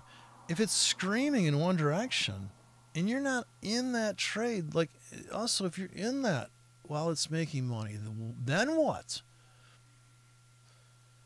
Should I be prudent and scale out? Or should I be a complete fucking pig and run a wide stop? Well, maybe I do both. Maybe I got 2 accounts. And maybe I can actually in other words, what this guy's doing, he's running a stream and he's trying to manage these people talking to him. But if he was really trading to really make money, he'd be like, okay, I got this working, that working, I got all this shit working. You get money's working for you. He's so careful that it's annoying. He's too careful. But see, if I said to you, be careful, drive safe, people go, that's the best thing you could tell somebody. And I always say drive reckless when people are leaving because everybody says drive safe. And I'm a contrarian, so I figured, well, I'm over it. fuck it, go kill yourself or break a leg. They used to say. They still say. I said break a leg. I think to somebody. They didn't get that was a joke. What do they call that? Those little sayings from an area, from a region. There's the name for that. So, yeah, this stuff, the trading is just so deep and wide as far as... And the funny thing is that it's supposed to be about making money. Although, like I said, if you have money to lose, then it can be entertaining. And it can be, you can make money too. So I think it's better than lottery tickets. In other words, if you're a gambler, forex is the answer.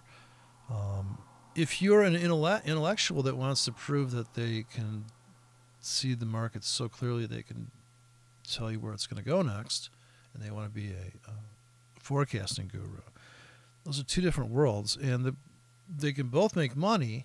But the guy who forecasts the market needs to be fucking still managing the risk, and so does the gambler. So they're equal footing. There's nobody above anybody in this game. There is not a guy that he's like, well, that guy's a member. I had a guy that was a member of Mensa, managed my real currency account out of Chicago, and this guy blew it up to 20 grand. And it only took him a year. And yeah, he's trading options, and these are like currency options that last a month. These aren't like binary flash options. These were like long options. I thought, well, he's a Mensa. I have to trust this fucker. I never met him, and I don't know if that was a line from the guy, but the guy who then I traded with, it was $250 an option, and his office was immaculate, and the receptionist was hot and female. And I was like, dude, I'm in. Like, and this is a nice neighborhood. This is wealthy people. I mean, so when you're trading online, it's very bizarre, and I actually like it more better because then it's like, I don't know who you are. I'm just here for the math, the numbers. I see the leverage, which I didn't have there, and it also didn't have any control. With MT4, I'm a control freak kid in a candy store because I can just... pull the trigger. I just boom, boom, boom, boom, hit that, design that. And I've got all these fucking scripts, and I really should compile them. I always say I should compile them in one big fucking master file. But I feel like the only way I'm ever going to do that is to buy a new computer, because this is like a room that's cluttered. Like the computer right now is so cluttered, and I just put some new shit on it and try to do video mixing, and I'm like, oh boy, that's going to take a while to render. Yeah, because I got like a fucking dinosaur processor, but the i7 4th generation is pretty cheap, and it's pretty screaming fast now. So I guess the technology's catching up, because otherwise I would just film. It would cost too much money, but I'd film on real film. But I'm doing a movie on a fucking camera, which is a Sure Shot Nikon, which seems so weird because Nikon has this. I don't know if anybody's following the debacle with mirrorless Nikon, but I'm in the photography, so I'm like, oh yeah, back to photography again.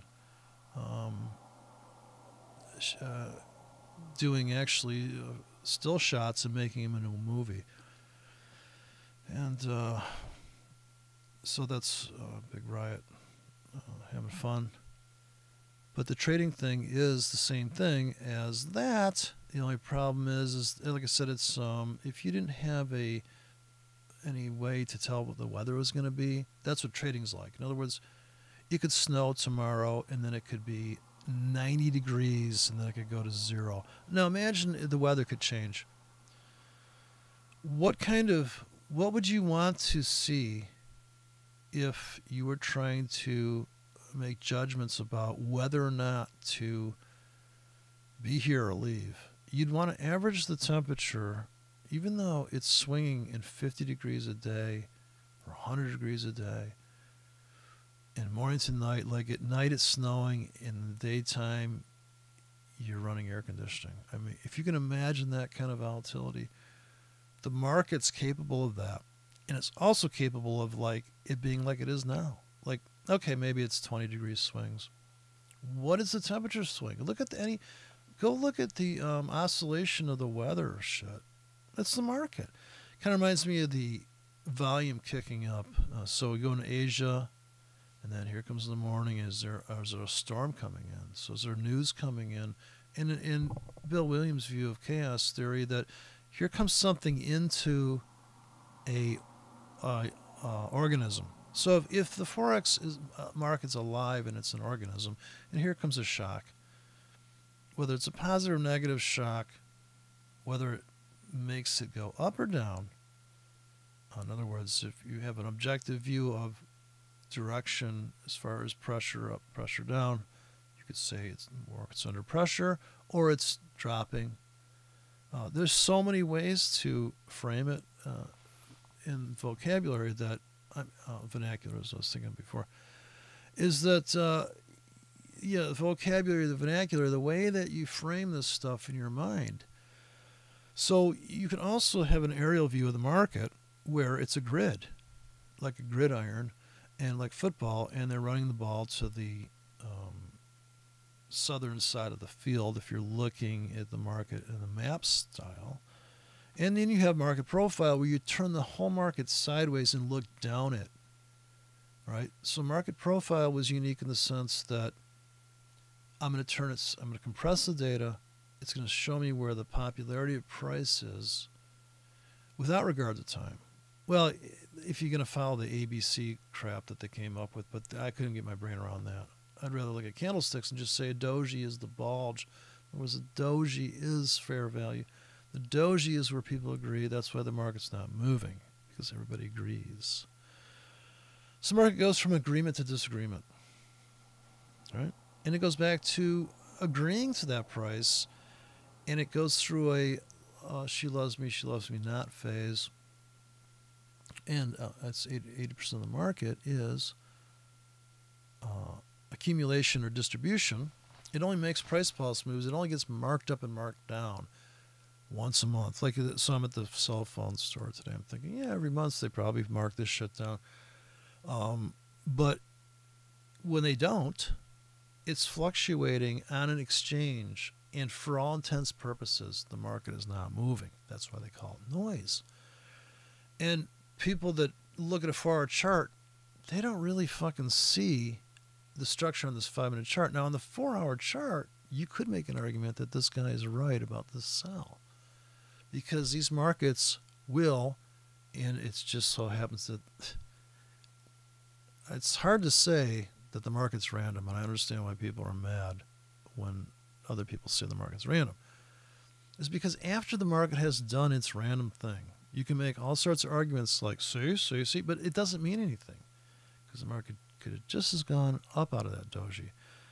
If you imagine both scenarios out of the doji with the proper scaling in and out, and when I say out, also scale out on stops if you can afford the time to put in different stop values so you don't lose the whole fucking position.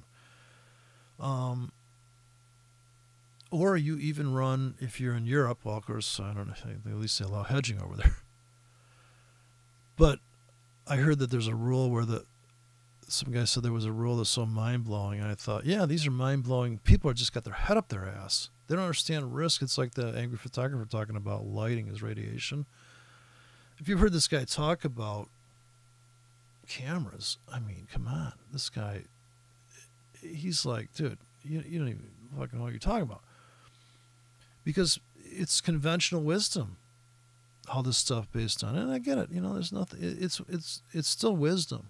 So it's intelligent, but it's not what the market, it's not the way you would make money or extract profits or make profits. See, now, right there, I mean, if I say I'm making money trading or am I making profits trading, it's completely different. Fork in the road psychologically for me. So to claim you're making money, okay, let me see how much money you're making. Now, if I say I'm making profits, okay, that's a spreadsheet speak. Like, that's like, what if I say, well, we have revenue. You mean like you're making, You know how many fucking angles you could say that? And of course, what does that mean to your feeling of security? To put the word money and risk in the same statement is just so brutal.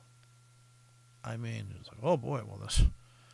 And it's easy to get sucked in, but I noticed that if you've traded with real money, you'll get a real thick skin for other trades in your life. Like, I remember the time I decided to go play hockey and smashed my kneecap. I'm not saying that it happened, but this stuff you'll be like, oh yeah. And so next time you're a little bit, you're like, well, that stuff can happen. You know, are you going to become shy if you lose money? You might, but then you might go, it might trigger some kind of primal like, fuck that shit. Watch this. Oh, I get what's going on here. So you're either going to cross the threshold and go, oh, I see what's going on. It's not about me. It's about the way I perceive me in the market.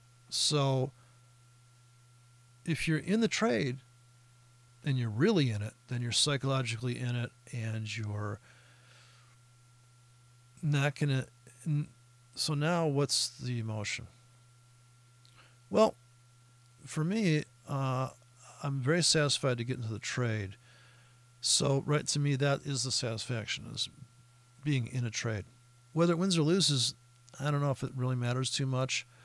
I mean, it does in the end, money-wise, but I think being in the market on some level, even if it's a small position that lasts a month, it just feels good to have your money working for you. So there's everything from small trades that you barely would feel. You'd be like, I'm down $300 this month. I can't fucking believe it. And waiting for that market to come back. Now, when I was a kid, I did that. I had a stock that went from $5 to $1 all the way to $5, and I got out, and it took like 5 years for that trade. And it was $25 original risk, and it wasn't even my money. Somebody gave me that as a gift, so they gave me a $25 stock. This is back when, I don't even know. I mean, what's the execution on that stock? The guy must have known somebody. Maybe he cost him $5 commission to buy $25 of a $5 share. So, yeah, 5 shares, and I was like, oh, well, look at me. I'm getting hammered. I would look at the newspaper every day, and I'm like, fuck, the thing's down to $2. And then I saw it traded 2 1/4, and I said to my dad, they trade in 1/4 of a fucking, what? 25, huh? And then it was the 1/8, 1 1/8. I'm like, are we going to go to 1 16? Like, how thin are we going to slice that? And so I was not too concerned about the money. It wasn't that much money, but I was still only like, I think I was 16 years old. So, it was still money. Back then, that would be like $100 now. But, so I just said, well, I felt betrayed a little bit. So when it came back to 5, I go, well, fuck those fucking fuckers. I don't trust these bastards. And I think it was trading at $46, years later, of course. So was it the fear? Well, I would say that I got out of that trade because I was impatient. Like, what is the laundry list? In fact, there's got to be like a checklist of, people say keep a journal. So here's the thing. You have to know why you did the trade. Did you do it because a Fibonacci? And that's not really... In other words, did you enter it because of Fibonacci?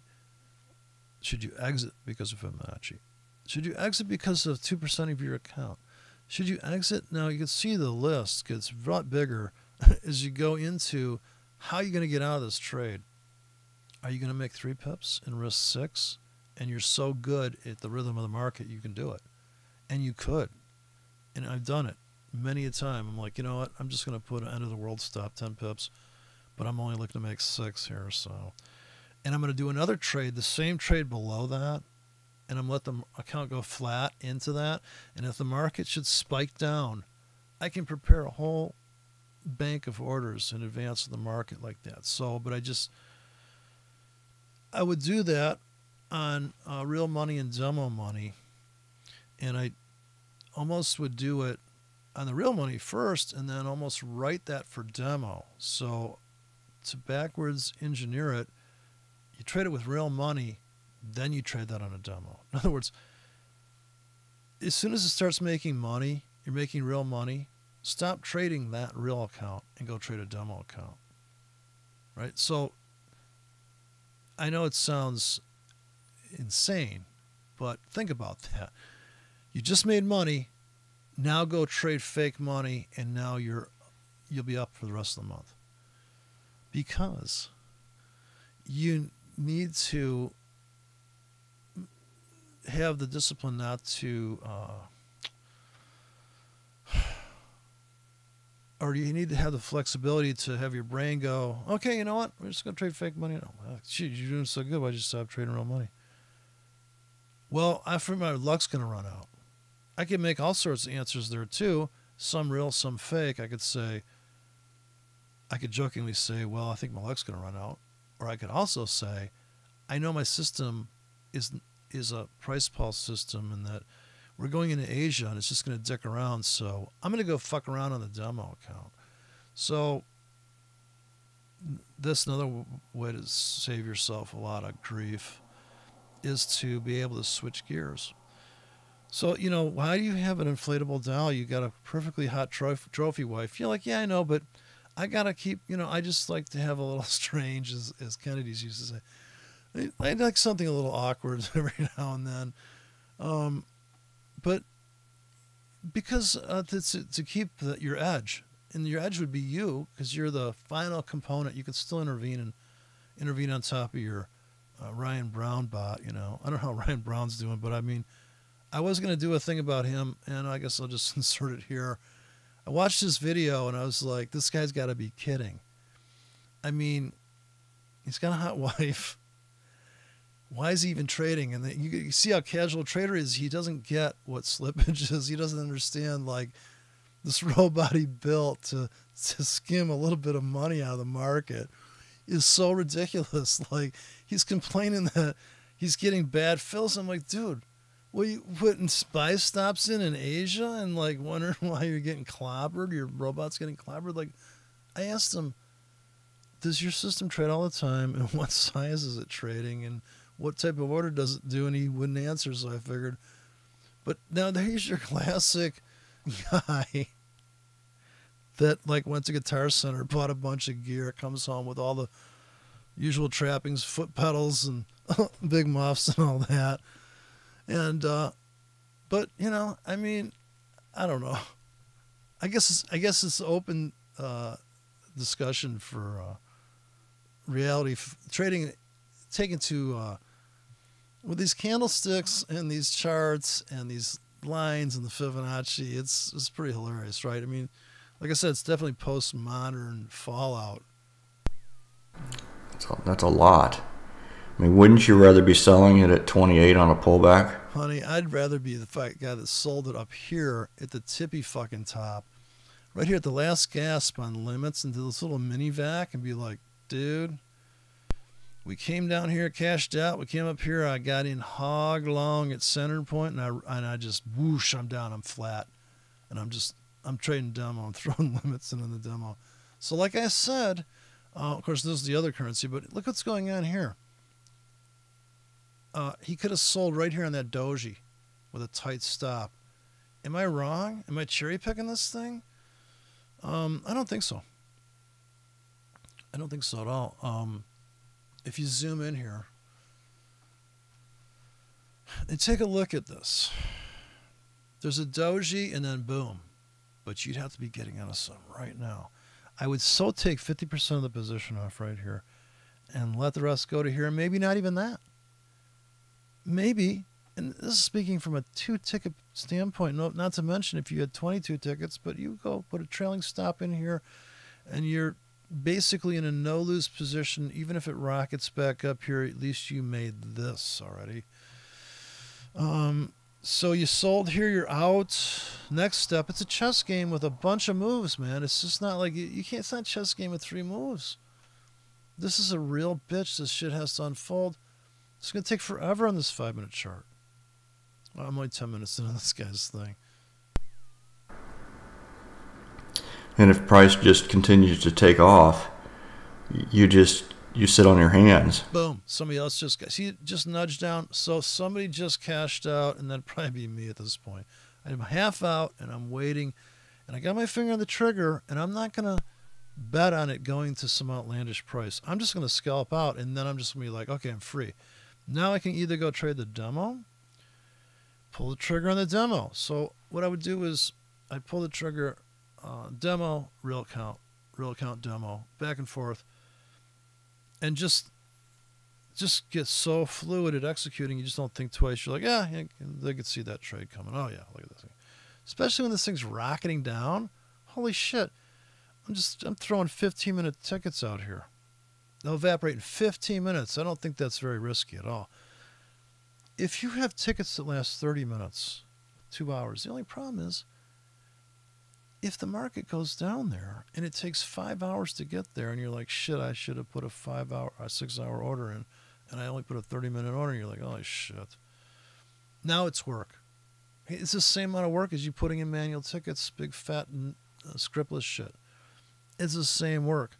So you're trying to reduce the work and do more of a blanket, a shotgun effect, because you don't have time to get a fucking laser BB gun and fucking pick shit off with a scope. You don't got time for that. 911 lady, I ain't got time for this, right? Like, call somebody else. Man, I'm doing my nails over here. Come on. Right. It's got to fill this gap right now. It doesn't have to, but this is where I'd be looking to sell 45. That's so strange to me. Like, why wouldn't you just sell it? Why wouldn't you just sell it? Why wouldn't you just buy it now? In fact, it's pulling back right now. It's beautiful. If you really think it's going up there, why wouldn't you just hit it here, right? But that's just me. 30, 45, 35, maybe even. It just dropped a little bit more. Oh, shit. Here, let me see if I can zoom in on this thing. Okay, I'm zooming in on this thing, raw style. If you want to take it all the way up here. So that's just my opinion. I'd rather sell on the pullback. Don't chase price. I don't like to chase price. Personally, I don't like it. Okay, but how do you square with what's happening right now? So how is this not? This is what drives me crazy. So you're streaming on a 5-minute chart. The market just plunged in and filled somebody. No, it just hit. So we have a doji, right? 2 dojis. That's a 10-minute doji on the 5-minute chart. So we have this doji and then a premium price. A premium doji. In other words, this doji and then it's super doji. Did he just? All right. Oh, fuck. No, I'm all screwed up. I don't know if he's zoomed in or I zoomed in. To back up his tape here, his tape reel. Yeah, Okay. And maybe that's just a lesson learned. I mean, there was a. So it's screaming down right now. You know, maybe you're looking at this trend here, and then you got this big bar. I don't like to. Now taking it off of this bar up here, I think's okay. But the problem is you have to look at where your risk is going to be. All right. So if you didn't catch that it broke right here up at around 145.30, and all of a sudden it just takes off. I mean, there's 30 some pips there. You know. Oh, look at that trade. So that's a lot. I mean, wouldn't you rather be selling it at 28 on a pullback? So I'm cashing out right now. And if price just continues to take off, you sit on your hands, right? Oh, look at that trade. So here's the entry. You sold here at the market with a very tight stop. You sold here at the market with a very tight stop. You took half off, and you let the rest go right now. Now, here, I'm already buying back here, here, here, here all day long, but for only 15 minutes like this. So a 15-minute bank is like this. Here's the half hour. Right? And this is the 1 hour. So there's less tickets because it's longer exposures. So it's like photography here. So this is the slow-mo, a lot of frames, short period of time. We're anticipating a plunge. This is the setup we're looking for. Down. And at the end of 5 minutes, we'll buy the market, no questions asked. But in the meantime, they're coming into our buy limit bank. You can hardly see it here because these will all be 1Ks actually. These are all 1Ks in here. And so maybe these are 5Ks spaced. Maybe these are whatever, right? And all week long, you've got obviously another account that you don't want to see maybe those trades on your platform. Does that psychologically trigger you? Like you're like, dude, I got all these fucking tickets down here. Would they already? In other words, this is going to make you impatient. To see these tickets waiting to get filled, you'd be like, come on, man, Jesus Christ. Oh, that's how I view it. I'd be like, okay, this is making me impatient. This stuff's triggering me. The shit I have on my screen, the designs I chose, the fucking moving average I chose. So right now, I would be short off of that doji. In fact, that's a gravestone practically before the plunge. And it could be a non-directional trade. And if it is, maybe I'm getting stopped out of maybe I entered at a hedge of the market with tight stops. Or I'm filled on stop entry and only short. But if I got in at the market, I have a tighter stop. So 6 1 half dozen the other. You have to design that script. That tactic. You're going to put 2 market orders in.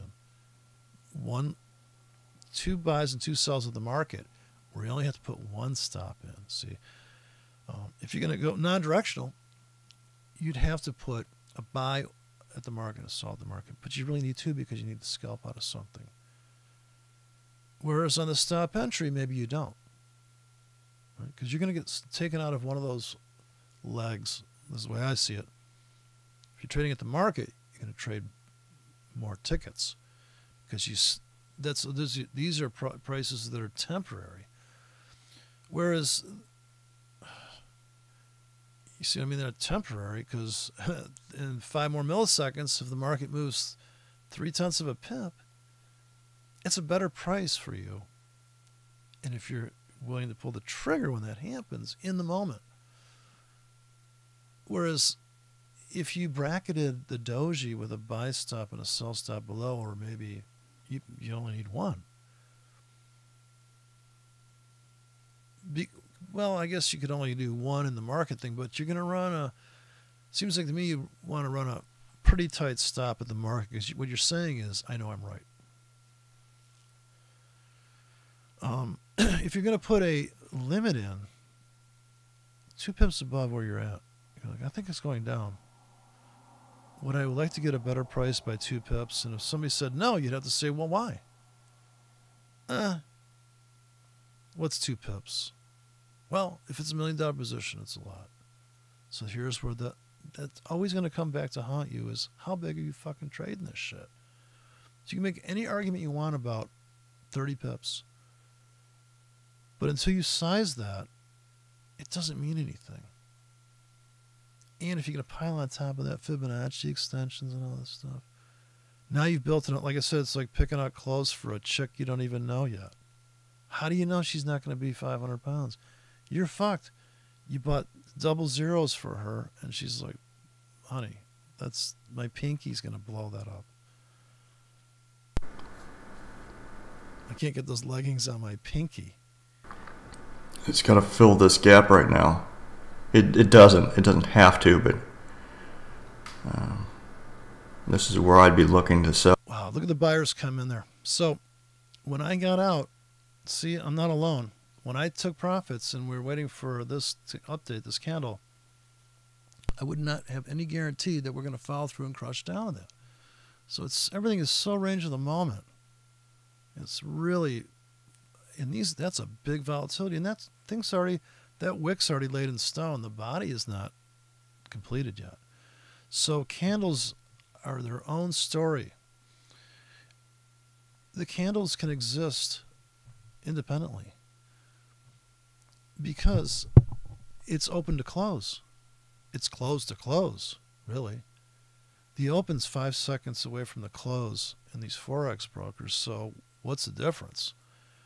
Now, if you did an closed to open chart, you'd be like, dude, closed to open, like, it's barely moving. No shit.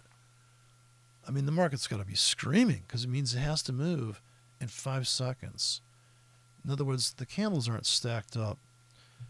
There's a gap of 5 seconds before we get the beginning of the new candle, I think. Well, there's a gap of something. I think it's 5 seconds as I counted last time I was staring at one. And if there's not, well, there's a gap on Sunday. So holding over the weekend, I used to hold over the weekend all the time because I kind of like the excitement.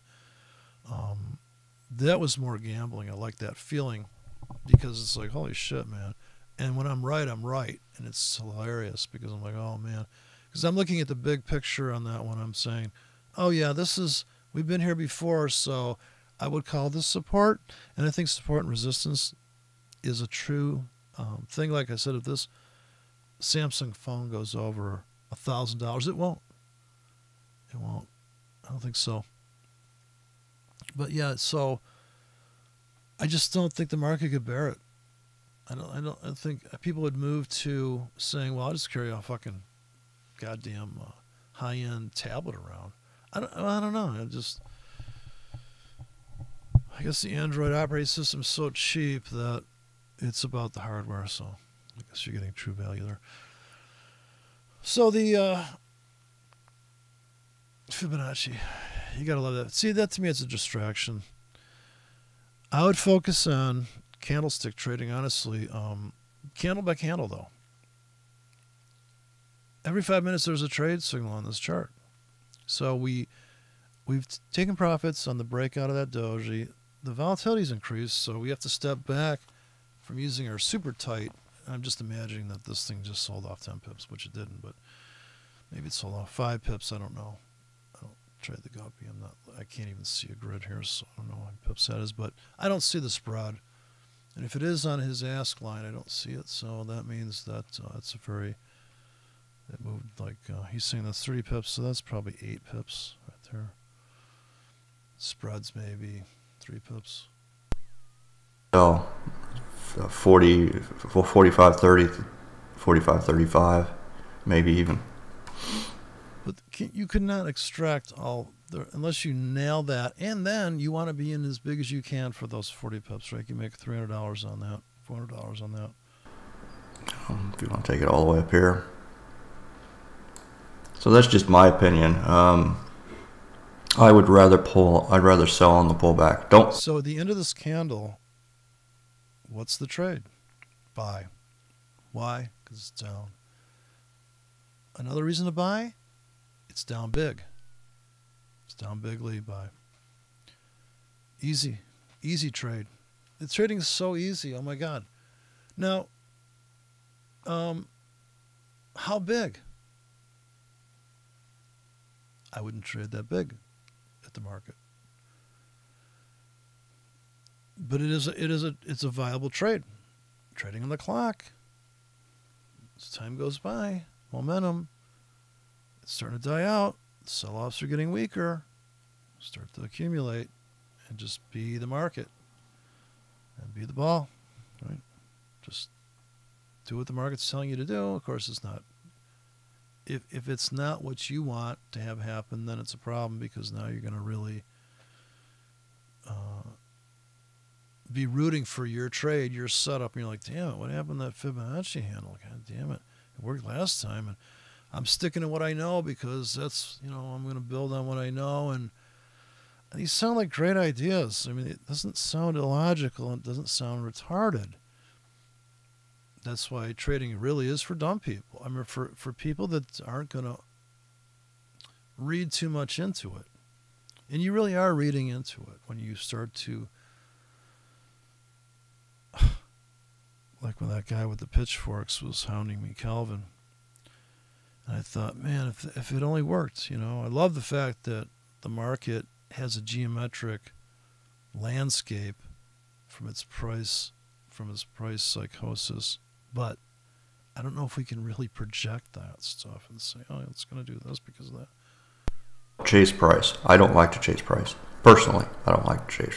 I like to chase women, though, I must say, But I feel like that people that chase price, maybe they chase women. Price. Same thing here. This is how I have this set up on the Euro US dollar right now. Okay, so you did switch charts there. That was triggered. So here's the trap. So here's the rotten cherry picking. Show me all the bad trades in this doji system. Well, here's one, so to speak. We're confirmation goobers, so we put a sell stop here, a buy stop here. We got filled on both legs and stopped out. And if I got in at the market with just the right stop on 2 tickets, and the stops were like this, maybe I survived and held 1 ticket through here and finally made money. Then I get another signal. And this is a riper signal because the range is smaller and it's still a doji. So there's a lot going on in these 2 bars. It's 4 bars for me because the open to the close to the open, well, that's not a big deal. But see, there's 5 seconds here. Market closes up, and then there's a little bit of a shelf there. See how it's just offset by about 1/10 of a pip there, open to close. So you have to be nimble. In this, you would say, okay, I bought here, and this is why you could never. This is why the idea of backtesting is so stupid. Of course, you're going to get that thing it's going to curve fit on something, and you go, you know what? The Goldilocks thing is, I got a 8 pip stop on the euro. It traded great on the 4-hour chart. Yeah, until the markets went fucking ballistic. Now you had to readjust that stop accordingly. Not to mention, the limit strategy is going to come in here and make money. You got buy limits here because there's a big hole, right, that starts here, and you're buy. And this shit's already cashed out, predetermined, all predetermined. That is not random. That's something you're choosing to do before the market even gets to that price. You could also be the guy that says, every 5 minutes down, I buy religiously at the market. Boom, boom. Maybe you did cash out on this one up into here, but maybe you're still holding all 3 of these, and when they get to here, and this one gets to break even, and everybody knows that this is a pivot. And so is this, all the way up here, potential pivots. Same thing here. I'm going buy limits here now. All the rest of the day here, buy limits. We probably are going to drift to here. Or this is the attraction because it is fair value based on the last piece of drama. But of course, this is all happening. In other words, the landscape can change to be 500 pip landscapes. What happens when? And I don't know if this European retail crush down where you're not allowed to, even common folk can't trade with leverage now. Like that was some kind of risky thing. Like, what moron didn't do the math and say, well, let's see, a 10K is still a 10K and a 20 pip stop still a 20 pip stop. The only thing that's changed here is the amount of money I need to lose $40. How much money do I need to lose $40? Now you just need more money to lose $40. Huh? I'm still risking $40. There's no more risk in high leverage. The risk is that people don't understand math. It's only risky to people that are retarded. Okay, I get that. We need to protect those people. Well, let's hope that they're so dumb they can't even own a computer. Like if you made it that far, right? You made it to the bottom of the dark web. Hopefully that you just, Anyways, so it's just amazing that I so wish Fibonacci worked and Gartley patterns. I so wish it did. I was rooting for mysticism, trust me. I'd even be a flat earther if it paid enough money. I'd join the Flat Earth Society. No, I guess not. No, would you sell yourself out for that kind of stupidity? I don't know. You have to, man's not got to know his limitations, right?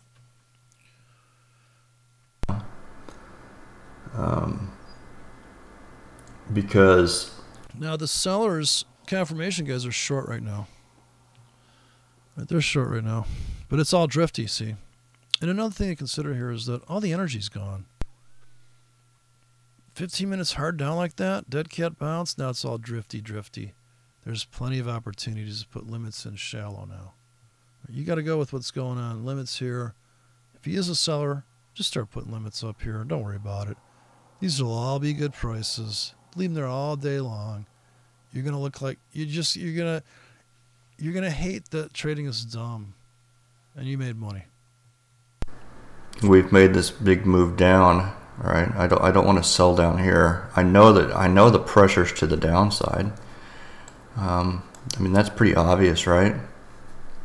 We've got on the euro. But isn't it done? Don't you think it's baked? Okay, here's a classic auction. This is supposed to become resistance. Is it? No, it isn't. This is my favorite trade. Come down here. Like I said earlier, you're underwater on this one right now, but you're basically, your eye is on the prize of this vacuum. The pressure has popped. If you trace the highs, you see this double bottom and highs. There's a double vacuum fill to here, comes back in here. Now, maybe it backfills this vacuum, and maybe it does keep tanking. But the problem is, 15 minutes straight down on the 15-minute chart. That's just one fucking insane shaved candle. It's almost wickless. I love this kickback shit here, boy. Buy limits trailing. It's going up. You got buy limits trailing. Oh, love that. It's my favorite trade is buy limits trailing. Just behind the market, picking up this shit. Doesn't even matter if it's fucking in the uptrend. Let the market prove you right. Same thing if it's going down. Okay, this is your only snag and bag here. 5 minutes up, sell. You got to hit it, man. I don't know why this guy's not hitting these trades, though. But I don't know. I guess it's real money. He's all uptight about it. But just do a 1K. You got to get your feet wet with this trading thing, man. Just relax. Be fine. You'll be fine. Well, we have this little gap right here to fill still. So I've got half the limit right now. Half of my trade is set up just filling this gap. And the other half I have set up at really retesting where we last broke. So moving forward, how I would manage this trade is, ideally we don't go straight up. If we go straight up, then it's going to be a losing trade. All right, but at some point after we fill this gap, we'll hopefully turn over and I can pull my stop losses down. So he's doing structured trades on a 5-minute chart. I find it so difficult not to trade the 5-minute chart if I'm on the 5-minute chart. So that's what's disturbing about it. It's just, dude, let's just start trading this thing already. Not only I noticed the same thing with the empowered trading people. Deep entries, they're so far away. They're like hours, they're an hour away. I need to hit something right now. Like, I need to go hotel room for an hour. As we turn down here, that's the plan moving forward. And then I would expect us to make, after we fill this gap, I would expect us to make lower lows. See, now that isn't a huge speculation and scenario. That is scenario-licious. That is ridiculously scenario-licious. That is like, oh yeah, and then so what's going to happen is we're going to go to a coffee shop, we're going to chat about this, we're going to go see a movie, and then we're going to fuck, and we're going to make a family. Yeah, right. When you think that, about 33 and a half days. I don't even use the Fibonacci. I think about 34 days that'll fucking, we'll be having a blue test on the strip there.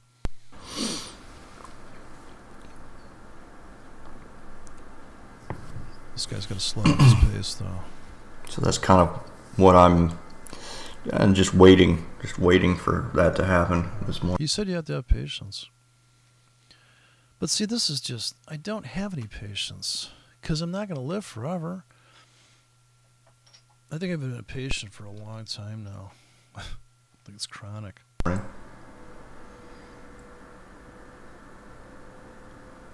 I think I'm very impatient, sorry. But I'm just managing my risk here. Managing my risk. And at the... Well, I'll say, I mean, not trading is the ultimate in risk management because, zero risk.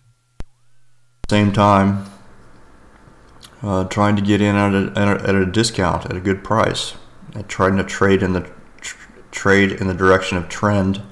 And see, this is another fallacy, in my opinion. Why does it matter? Because it's the right thing to do, son. Son, we's trend traders around here.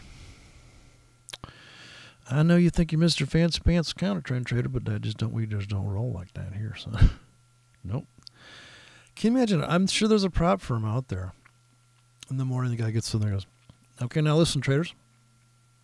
I know some of you think you're wise asses. You want to be all counter trend trading Mr. Fancy Pants. Man, they don't roll here. We catch you making money like that, son, you are out of this prop firm. I don't care if you lose your ass as long as you're fucking trading with the trend. Or, brother, we're going to take you out and fucking beat you with a fucking pip rake. So, I just want to throw up. Trend continuation traders is what we is. But why? Because if you don't get on board the trend, son, you're going against trend. Now, it's just not right what you're doing there, making that money counter trend trading. I told you once, I told you 1,000 times. Now, you step back from that terminal, son, you get your finger off that goddamn button. Until the trend changes. Do I have to get the ruler out and slap your hand for fucking over trading this goddamn 5-minute chart trade?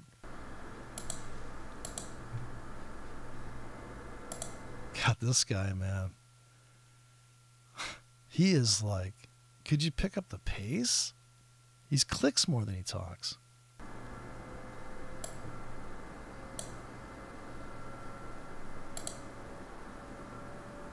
Man. Can he hum? I'm rolling. I've paused it a couple times here, but I'm rolling this tape here. No, he's until the trend changes. Until the trend changes. Man, he's not kidding. This guy's serious as a heart attack. And if price just takes off without... I guess it's just as well, he is raising a family. I mean, we don't want people out of their fucking mind having kids. So, this is like, it's like he's a conservative trader. Risking. It's risky business. Without me, okay. I mean, this is the other alternative here. Well, look at the structure we're at now. Now, this is supposed to tank here.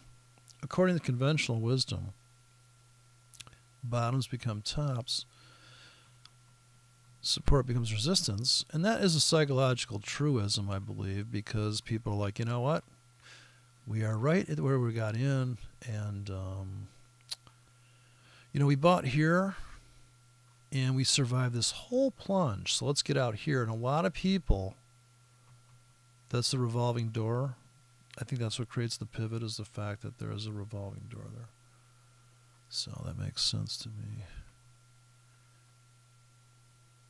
Psychologically, why that price may be frequented like that. I'm sure there's a reason, some level. That we never fill this gap. I never get my sell limit. The price just takes off without me. Then I'll wait for a pullback on that level. See, at that point, I would have said to myself, why didn't I just get in here and risk? Because then you're risking, son. And I told you we don't risk around here. Now, when are you going to understand, son? But this is the feeling I get, is that if you're risk adverse and you're a risk manager and you overmanage the risk, then it's like, what fun is there? Can you overmanage the risk? Right. But I always want to discount, and I always want to be patient. And sometimes I don't get into the trade. So what does patient really mean? It means I can handle waiting. I don't even like to say the word waiting. I'm so upset. I'm so triggered by, I'm so impatient. Just the phrase, wait for it. Now that is just disturbing beyond belief. Isn't there something I can do here in the meantime? I see all these great price entry windows. Oh, Bill Williams, yeah. Forgot about an hour ago.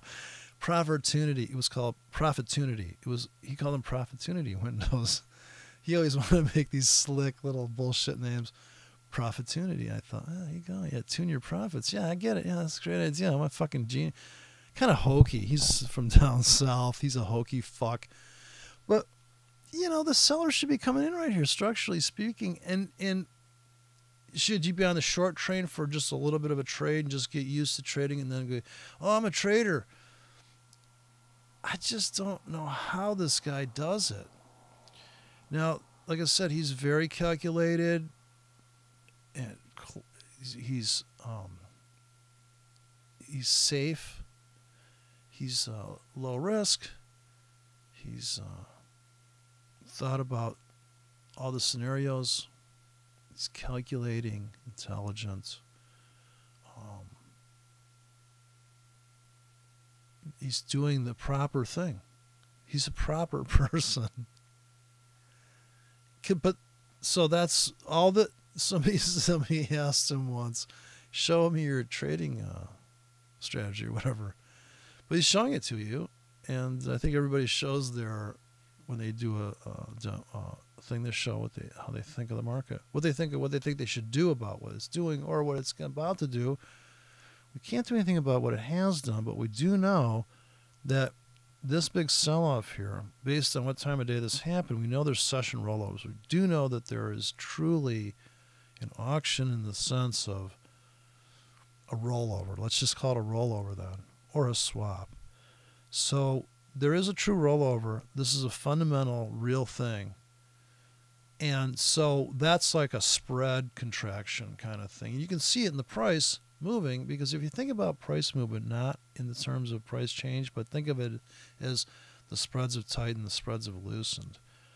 So when the market goes really crazy, in a way, it's almost as if, well, the spread's bigger, because now the range of trading, of price oscillating. So you'll see these huge, brutal markets where the spread's like, 10 pips in Asia and shit. Those things are like, if you just look at the bid only, it's up and down, yeah, because it's a reflection of the spread. So it's really kind of the breadth lack of liquidity creates these enormous opportunities because now the price can really go off the rails. But since the euro is so liquid, even if the British pound goes cascading down 500 pips in 5 hours, now that is untradeable if you're used to watching the market drop 50 pips in 5 hours. It's literally untradeable. Psychologically, if you're a manual trader, to adjust, well, maybe not. Maybe I'm the only one that has a problem with that. When I see a market drop 1,000 pips in 10 hours, nonstop, 44-hour candles, not one bullish candle. Swear to God. Dollar yen. Like 9 years ago. I'm like, motherfucker. And that time, I didn't even know what forex was. I just kept buying because I thought, well, it's like a stock. I'm just going to fucking... And I didn't understand leverage. And I was at 401 leverage. And I was in a nano account buying $300 positions. No less, like $5,000 in a month. Buying into the dollar yen dropping. So that was a real mind blower. I thought, God, I'm only in a $300 position. I go, yeah, you're still in $300 though. And then this is basically the dollar yen is going down in a wedge. It had already been going down before I came up to the scene. It had already been going down for 5 years. When I came on board, and because I never looked at cross-rate markets, so I was just looking at cocoa and gold and soybeans. So I was like, wow, look at this fucking thing. What the hell's going on here? And then to see it recover for the past 8 years, the dollar yen is just mind-blowing. Like, look at that chart. You're like, Jesus Christ. If you do the math on you buying that 10K down at the bottom, you'd be like, that's a trade. If you explain that trade to some guy on the street, he'd go, well, why don't you take that trade? You only risked $100 and you made $10,000 or whatever. Well, because at the time I was scalping a 10K every 40 minutes. So, I mean, if you can see the perspective between you're scalping 40K every day and the other guy is holding a 40K from 8 years ago, dollar yen, without a stop in some fucking account offshore, and he's actually still got the account. I talked to a guy in the States that still had an account offshore only because he had it through the whole thing. He just had it. They never kicked him out. And so those are such broadly different worlds. Scalping as opposed to investing, literally. You're holding a trade in that fucking thing like that. Are you kidding me? So patience, it's a big problem. I mean, there are occasionally days where price just never pulls back. All right, it just keeps on going. I'm not going to chase it. Sometimes you just have to. For me, sometimes I just have to bite the bullet, right? See, for me, biting the bullet would be just getting into the trade and riding out the storm and taking and going underwater with the trade and be like, I'm going to embrace the bullet. I'm going to buy more into it. I'm actually going to add to my loser. That's my approach. Just add to the loser or give it a time limit to lose and say in 4 hours if they stop me out, I got another order bank sitting down below. And I will counter trend trade that or just trade the range, which is just trading. If 80% of the market's range trading, why are you trend trading? Because like I told you, we are trend traders, son. It's just immoral to counter trend trade. I've told you that. Yeah, I'm sorry. I'm trying to wake up this morning. Give me a couple of cups of coffee and I will hopefully get dude, you need fucking like Ritalin. Things going. Or, what do you got? Adderall.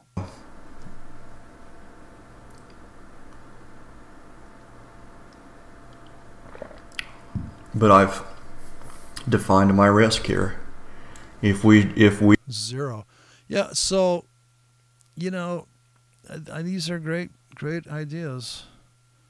Like I said, it's so much more than just coming up with a percentage of risk or a number even of dollars. And I just don't have the patience, I guess. That's what's always disturbed me about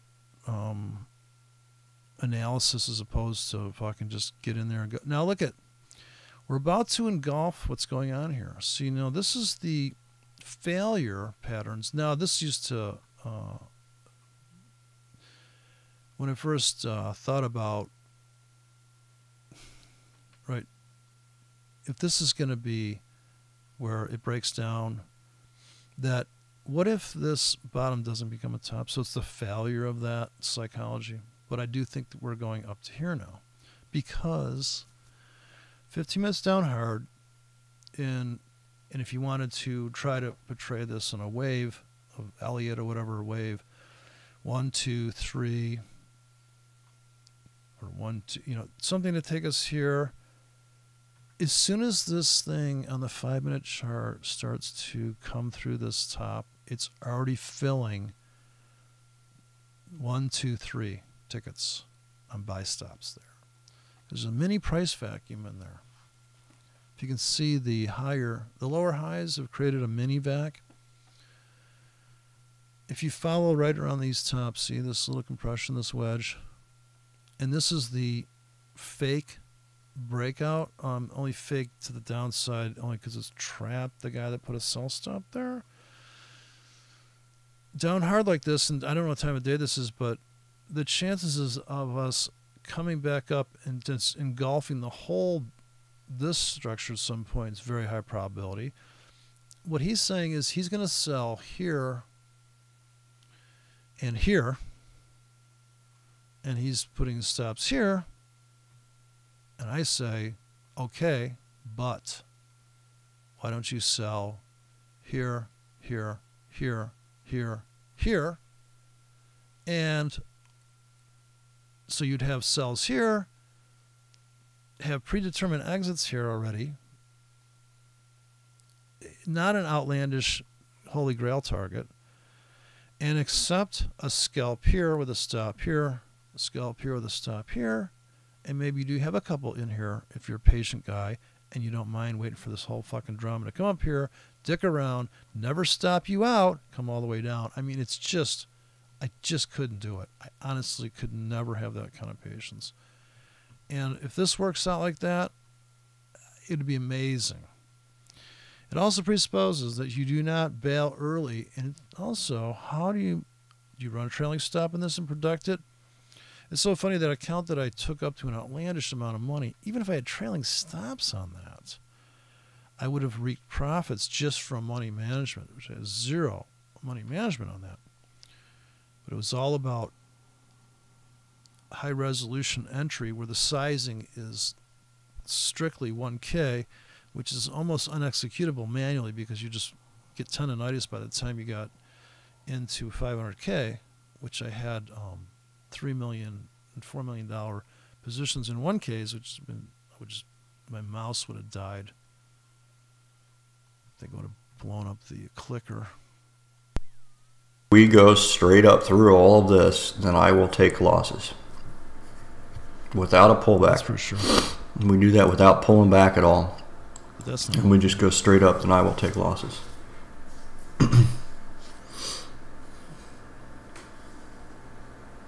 All right.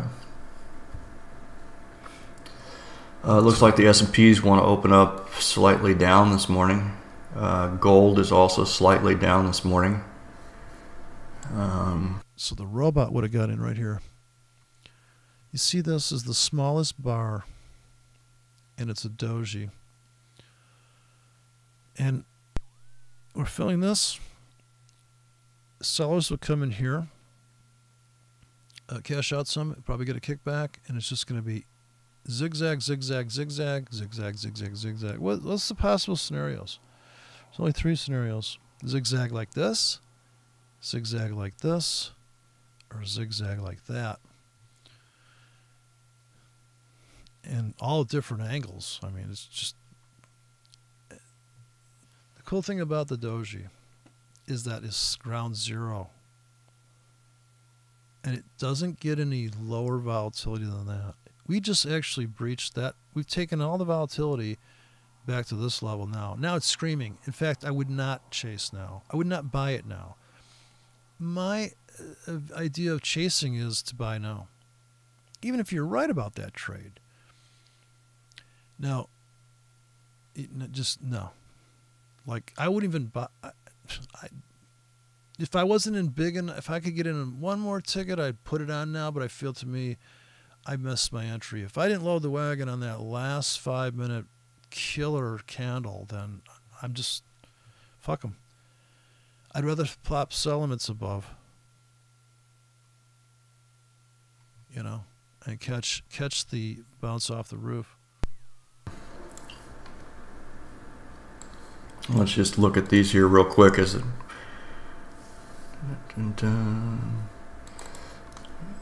Look at some of these higher time frames. S&P's is making all-time highs, and we'll see if we pull back and at some point and retest that break. This broke last, what was that, Wednesday or Thursday? We broke to higher highs on the S&Ps. But I hate to say, what if we don't? I mean, so I don't know. Anyways, I could go on, but I gotta get some food here. But yeah, it's all good. I just don't have the patience, and that's why a guitar works out good, better than photography, because photography had to wait. The nice thing about playing guitar, especially acoustic guitar, is that low latency.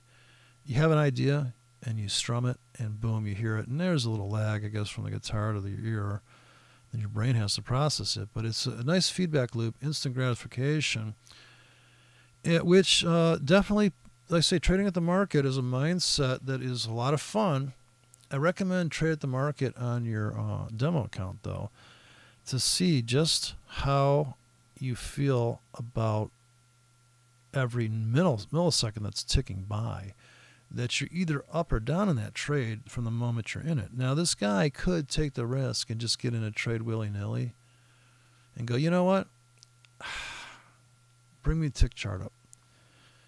Okay, it's going down. We're right near my entry on the 5-minute. Boom. Let's get at the market. Or let's put a buy limit in 3.5 pips deep. Something, right? And get used to saying, okay, look at that, see that, right? That's, to me, that's the essence of trading, is trading. You can analyze this stuff and you can be careful, but you can be so careful to a fault where I just don't think you can get shit done. Like, I mean, I know that this is the prescribed method. Nobody does surgery, open heart surgery, going, oh, come here, son.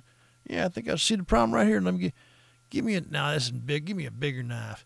I mean, no, it's all planned out. And the thing is that, yeah, I guess you're careful. It's real money. Yeah, but then that's the fun. In other words, real money can be the high in its own. Like I said, having a small position open in some currency pair makes me feel alive, because now I feel like, okay, I may not be in a big position, but I'm in something. In other words, I may not be,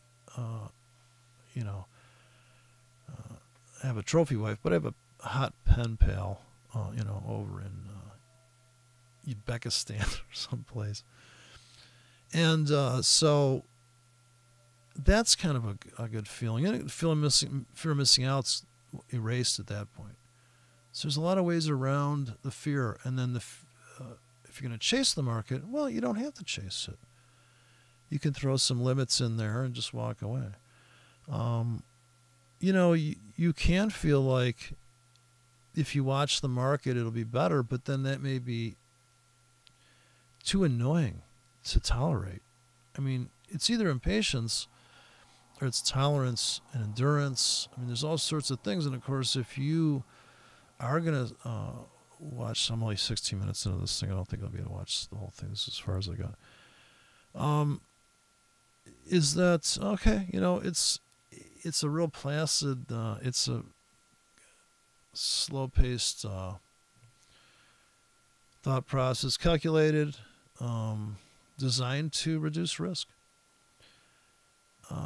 Certainly, this is the idea that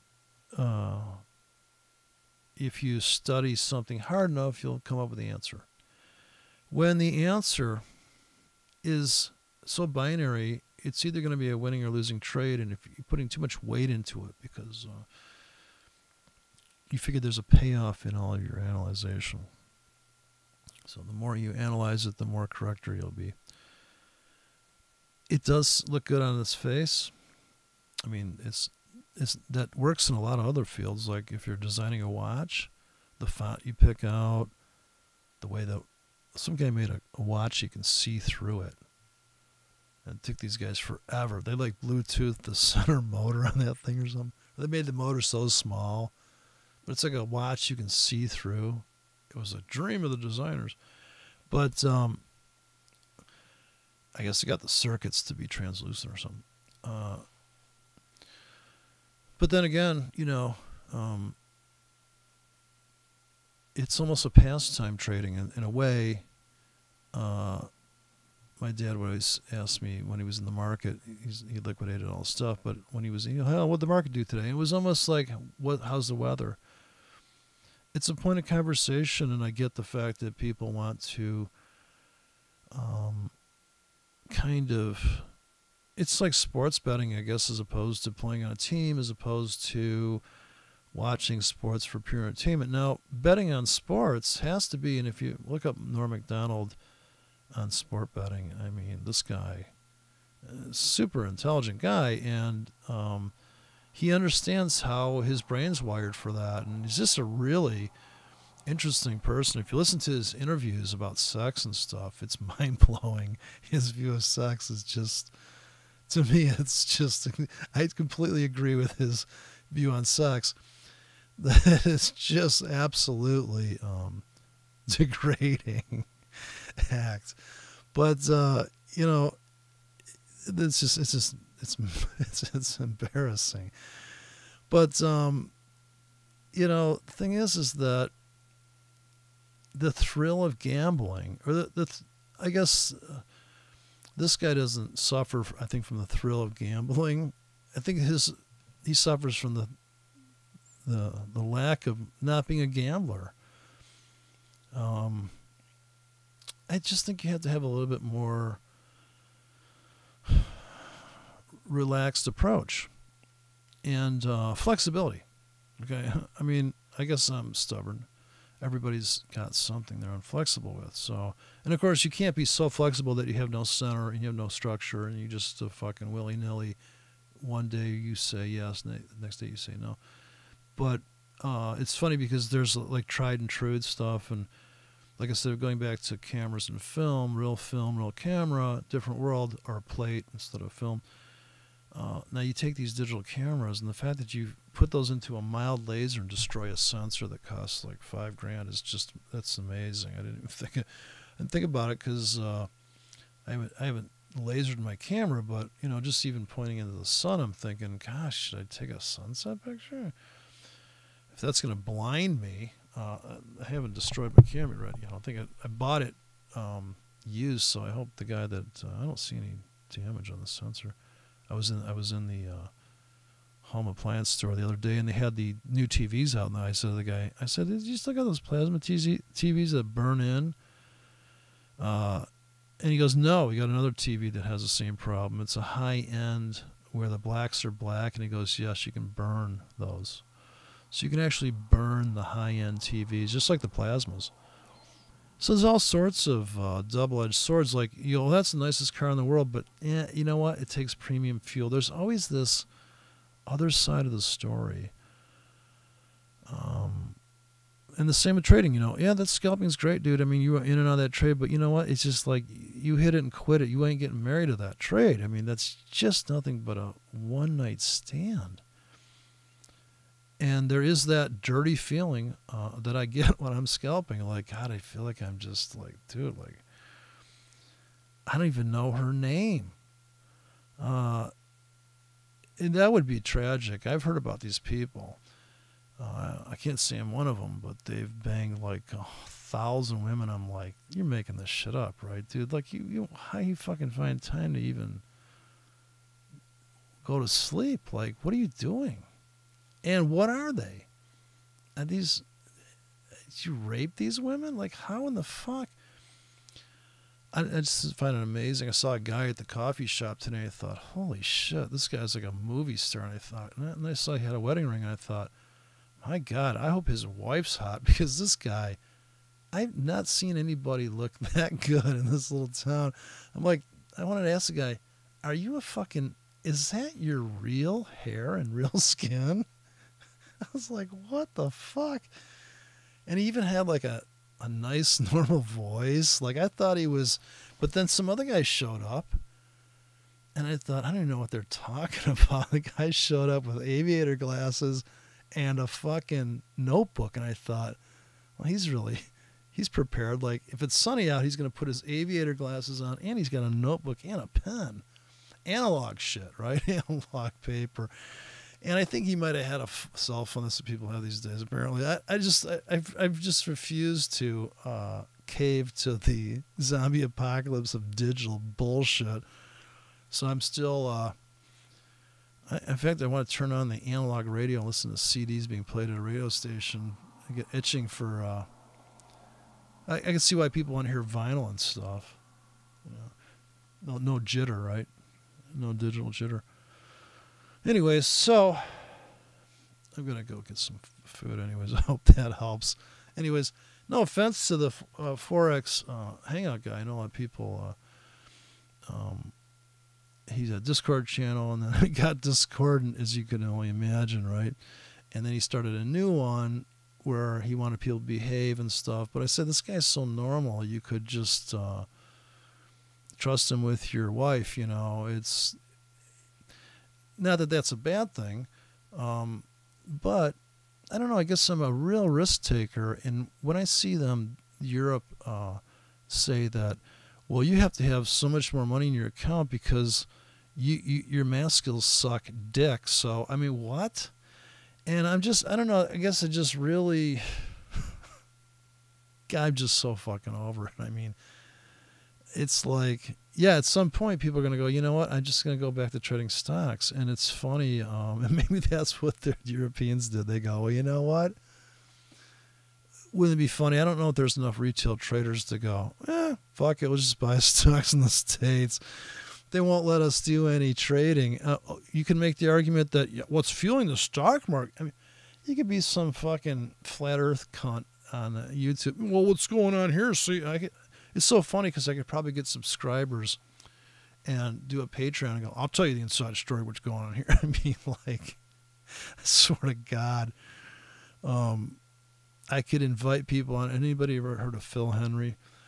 Phil Hendrie was mind-blowing. When I first heard him, he would get on a phone and he would interview himself as somebody else on a phone line. So the phone line had this phone line sound, which is really crude, like just the middle range of the audio spectrum, and actually kind of chunky at that, you know, kind of staticky, or just low res crunch sound. And so he would just make up these characters, and he'd do two voices at once, two people arguing. He's the host. Phil Hendrie, if you ever check him out, I mean, after a while, but the funny thing was his callers, maybe I can put a Phil Hendrie link in the bottom of here for cooks, but, you know, the callers didn't know. And that's the best part. The callers are like, I just think what you're saying is, like, they call me and go, I think Mildred's crazy. And the callers thought they were real callers, the other callers, because he goes, you can talk to the caller. And I'm telling you, Phil Hendrie, man, I was just in love. I couldn't get enough of it. And I was telling people about it. I go, you got to hear this Phil Hendrie. And, but it is funny because if Phil Hendrie had that now, he could probably have a YouTube channel and stuff. And he could, I don't know if he's still around. But I don't know. It's too much to manage, you know. And then the thing is that, yeah, people say that, you know, click and like. And I never say that because it's so silly. It's just so, I mean, wouldn't people just do that? You're kind of insulting people. I kind of like stuff more often now. I see stuff, I kind of like that. I'll like it. But I'm very unliking click guy. I don't too many dislikes, but yeah, I'm sure I'll get dislikes from that guy I blocked, that Rimdim. He didn't understand that the market's in your head. The market's in your mind, really. So the market exists in your mind. And it has no determination whether you're intelligent or not. And it doesn't prove anything to make a bunch of money or lose a bunch of money trading, fake or real. It doesn't say anything about you. It's not you. It's an instrument. In other words, it's a environment where values and price change, and whether you're in the fluctuation, it's either going to be the market's moving up and down, so you have a choice of whether you want to be a buyer or seller. But it doesn't mean that your sell that's going against you won't become a winner, and your buy that's going against you won't become a winner. In other words, if it's going against you, just that whole phrase, it's going against you. It may not be against you in the long run. So is it against you? It's against you from the moment you pull the trigger because you're down the spread. It's against you financially. Is it risky? No, it's against you. Is that risk? No. I mean, it is in a number of $20. Okay, is $20 risky to you? I said this a long time ago. Define risk. Most people won't. To me, risk is like $100 per trade. I go, that's kind of risky. Can't we risk $50 in a trade and just work twice as hard? Yeah, we could do that. Okay, let's do that. In other words, I'd rather be down $79 than $180 and be like, okay, you know what? And I'd rather make $24 and then lose 12 and then make 36 and lose 8 and make 10 and then lose 24 and then make 60 and lose 12 and make 14 and lose, and risk. But I didn't say what I would risk. I'm just speaking about the outcome at the end of the day. What is your maximum dollar risk per trade? If you can tell me that you can handle $50 of risk, I'd say, okay, start trading 1Ks and put in a stop for $50. So 500 pips, right? I give the market a lot of room. So 1K, a lot more flexibility, more to manage though, more work. So I think that's the unspoken truth of it, is that people are lazy, and so, or they're too contemplative. So they're going to imagine the scenarios, and the execution is really not a big deal. And a lot of people actually will do. And I heard the ICT guy say that once, that he'll get into a trade and then he'll see how he feels about it. Well, okay. Then it means you're trading on emotion, and you're going to trade and use your emotion as a signal. Okay, I got that. Because if you know how you feel about it, when you feel those feelings of like, I'm underwater on this trade, should I add to the loser or should I just get out now because they're about to hit my stop? Now, I used to do that. But they're going to hit my fucking stop, so I just get out. I'm like, because I guess I thought there was such thing as a stop hunt in the beginning, so I thought, oh, they're going to stay, or there's, in other words, they're coming after me. Well, fuck them. I'm going to get out before they hit my stop, and sure enough, I was right. Look at their fucking, look at them fucking go against me, right? So it's not really for or against you. It's just happening. You're stepping into a river that's moving back and forth, and it doesn't know you exist. The market's not out to get you, and it does feel like it is, though. especially if you've got a stop in there and you go, God, they're getting fucking close to my stop, Jesus Christ. So that is really, it's a psychological game. And that's what makes it difficult, because all the technology and all the level 5 pricing and all the fucking rank codes and all the market profiles and all the tick bars and all the point and figure charts and all the, cloud tradings and all the Gartleys will never save you from trading being impatient and trying to trading something that needs patience, or being a patient person and under trading and not actually participating in painfully fucking obvious trades on the 5-minute chart. So everybody should try to put somebody else's shoes on. You should try scalping. And I know this guy here, he's not going to scalp like that because it's just too stressful. This guy's low key. He can't, it's not his style. So being very calculating is not really an impulsive behavior.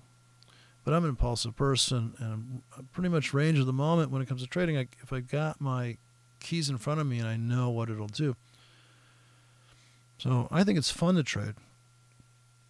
And if something's fun to do, you usually make money as a side effect. If you're trying to make money at trading, yes, that's brutal. But if you're having fun, you will make money trading. So this is proven, in fact, also inside of Bill Williams' book, Trading Chaos, that the mindset of most traders is fear or greed. They're in this mode where the people that are having fun going, you know what, I just like this is a riot.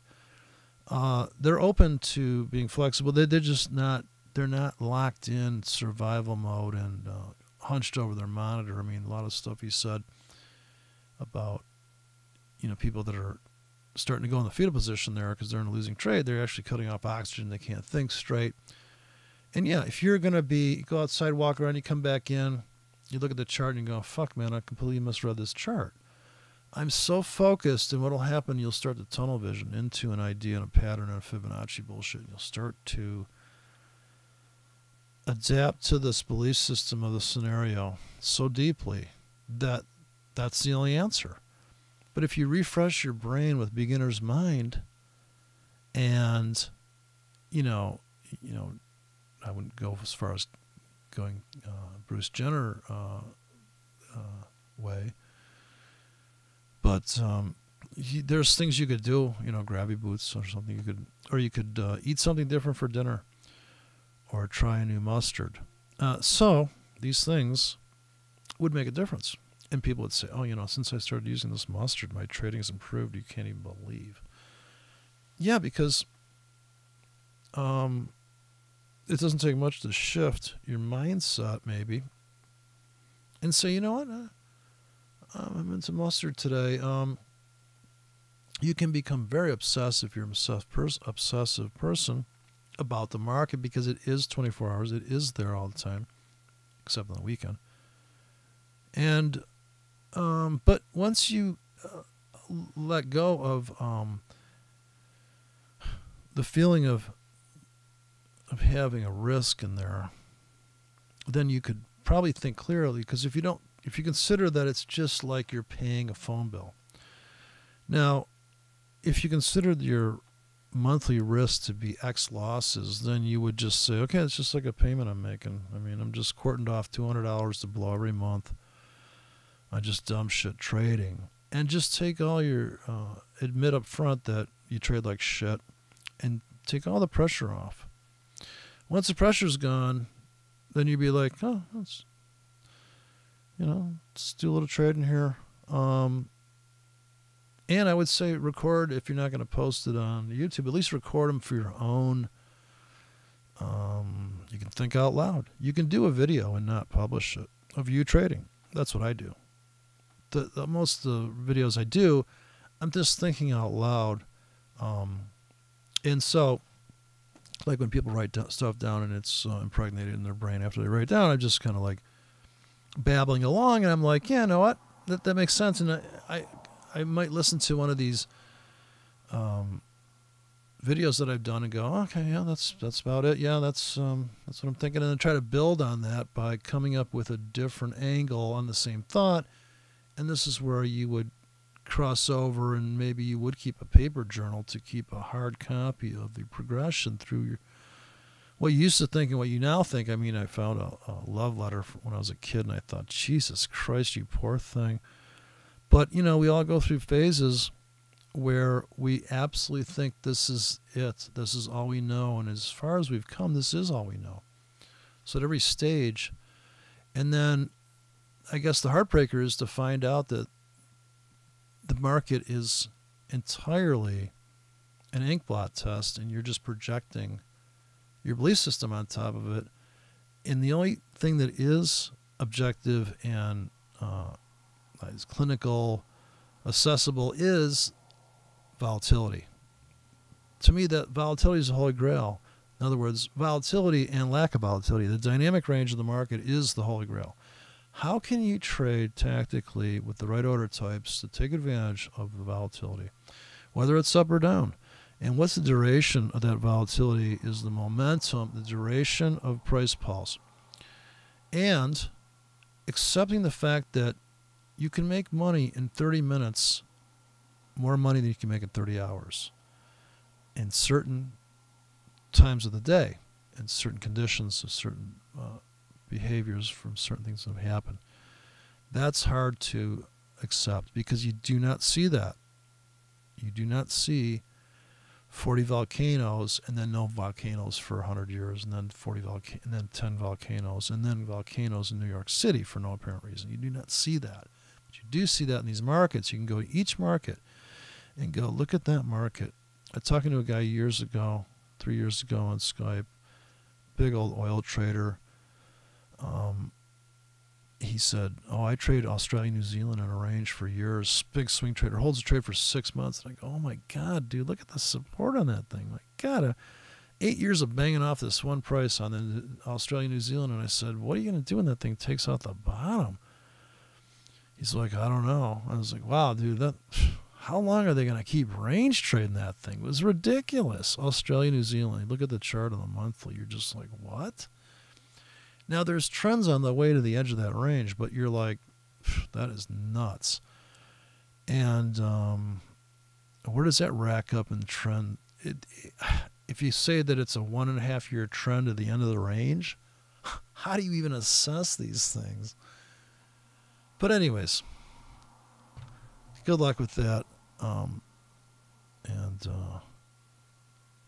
don't know. It's going to be interesting to see what happens to Bitcoin, gold, crude oil, stock market. Everything is at a threshold critical. The end of the year is coming fiscally, coming into Christmas, and Nikon has a mirrorless camera for like $3,000 or something. But so yeah, I don't know what's going to happen. It's going to be some kind of crazy ass end of the year, man. And wow. Now, they could repeal that European law on leverage, but I doubt it. I've never seen anybody repeal a law. And they talk about Trump getting rid of Dodd-Frank, whatever, complete bullshit. Yeah, he's going to touch like 1% of that thing. So that's gone. So yeah, there's still the islands, and there's still unregulation, and we can still have our own thoughts still. Although, so Trump's a liberal at heart, so he wanted to control Google. That's pretty funny. Guy's fucking nuts. Real liberal. Tariffs, the whole thing. A big, but he, like I said, he was trained by liberals, and he's using the liberal playbook, but pragmatist at heart. Capitalist, pragmatist. Everybody's a blend of something. Nobody is one monolithic thing, and I think that's also a problem, is that diversity, people don't like diversity of one individual having multi-dimensions. they kind of say, well, what team are you on? And they're so binary now. Well, you're either like, blue or red team, or what are they, blue pill or red pill, all these. It's such a binary, monolithic, hard switch, it seems like. Anyways, so good luck with that, and enjoy the completely random, chaotic meanderings of price. And I think they call it price action, and I do like that. It's a gambler's trigger. That's how I got started. When they said price action, I go, show me that system. Okay.